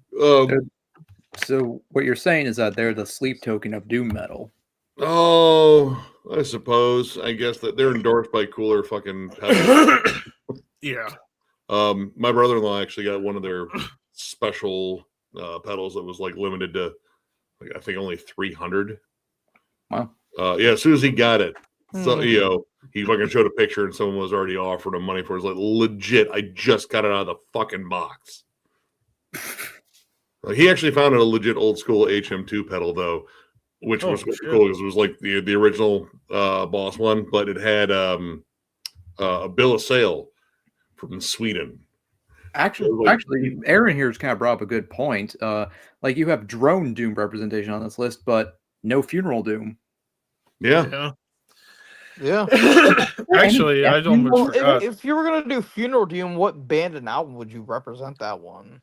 Esoteric. Skepticism, maybe, or Evokin, or Esoteric. And Those there's- would be- Maybe but, like, Ahab. also, is there any Death Doom on this list at all? I don't think there was a I single don't Death think Doom there album. was No. a single No. Death Doom album. No. I mean, if you were going to, If you were going to have a Death Doom album on here, it should have been like Asphyx's Last One on Earth.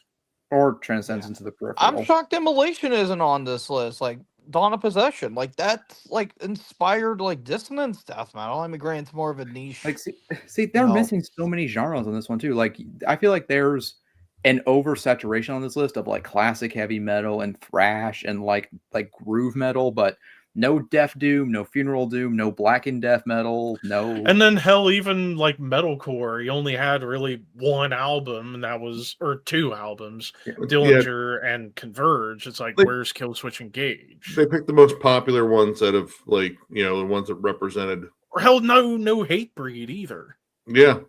The Or Satisfaction even and Earth Death of Crisis. Desire should be on there, or fucking Earth Crisis. Destroy the Machines. Yeah. Yeah. I mean, I get having Jane Doe and calculating infinity on here for And it's damn like, sure. But You have Sludge and Stoner Doom on here, but you don't have like, aside from Black Sabbath, you have no like traditional Doom bands on here, like no Pentagram, no Saint Vitus, no Trouble, and then no and Candlemas. then hell for Sludge, and then for Sludge, like yeah, you got Melvins and I Hate God, but where's Crowbar? Where's Acid Bath? Where's Acid Bath? Yeah. Yeah. Or hell, even where's Down? Like where's Nola? You know, And again, some of their picks for bands are just weird too. Like Louder Than Love. Why over that? Bad Motorfinger. Yeah, Bad Motorfinger or is even generally or the even fans' Super favorite. Unknown. Yeah. And that was more of a breakout success too. So if you're looking for Yeah, another multiple thing, ways to call it important, and why a High on Fire album? That one doesn't make too much sense to me. for stoner metal, personally. I would argue that High on Fire stands out in terms of like kind of pioneering a different sound in it. Like they decided to add like thrash metal, like more D beats. I mean, there's even some Celtic Frost worship and fucking Matt Pike's riff work. But Yeah. you know, they had Caius, which represents like that more like you could be stoner metal or stoner rock, choose your path. Either way, it's going through the desert and you're going to be high. Or, you know, hang out with Matt Pike for a week, get unbelievably high and get just swamped with fucking like disgusting riffs. There isn't any power metal on this list. Shockingly, no. Yeah, Like no no power metal, Halloween, If it were no up to Blind me, Guardian. brutal death metal. I would have had probably Ice Dirt Storm of the Night of the Storm Rider. Burnt Offering. Burn offerings are better. Yeah. Yeah, Burn Off. But I mean, if you're gonna have, if you was to have at least one power metal album on here, it should have been Halloween, Keeper of the Seven Keys, Part 2 or Part 1. or Part 1. Either or, you wouldn't be wrong. But like hell, I even noticed there wasn't a single Testament album on here too. I mean, they had thrash pretty fucking saturated on here. Like, there's almost no. You know what? You could probably got rid of like 2 fucking Metallica albums for a fucking Testament album. I would take that trade. Could have gotten rid of 3 Metallica albums, I would argue. I mean, the only ones that really should be on here are Ride the Lightning and Master of Puppets. Like, you can make some arguments for, you know, Injustice. Kill 'Em All and Injustice. And Kill 'Em All is definitely an important one too. But I think those 2 are the big ones. And the Black album, no one even needs to talk about it again. Like, I wouldn't mind like the universe collectively forgetting. Oh, I just forgot. For years. Technically, Man of War is power metal, so there was at least one power metal album. Yeah, but that's also I completely US power forgot. metal. So it's like Still power metal. yeah, but still. And also that I wouldn't put Man of War on a 100 greatest metal albums list. I either. wouldn't either. Like it should be Halloween. If you're gonna have even just one power metal band, it should be be Halloween. Yeah. Since they were the ones that pioneered that style. The first real power metal band. Yeah. Proper power metal, that is. Nope, no speed metal on this list either. Well, then again, I It mean, should have been overkill. it would have been. I mean, Yeah. hell, no Saxon, no Accept. None of those bands. I'm no shocked Wasp Balls Wall either. wasn't on the list. It's like okay, Yeah. you have Lightning to the Nations on here, but like no No Angel Balls No to Wings the Wheels Wall. of Steel. Lightning to the Wheels of Nations is Steel on there arguably mainly kicked because off of the whole new purpose wave Metallica, of British I think. heavy metal scene. Well, we'll save this discussion for another time when we do, because he found 2 more.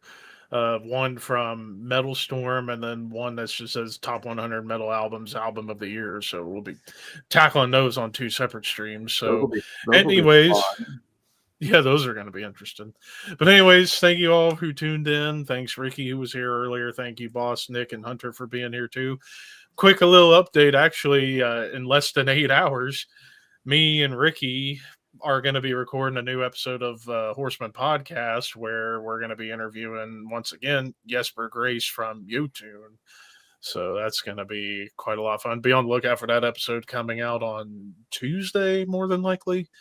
So that's going to be fun. But anyways, thank you all for watching. Horns high, dreams wet.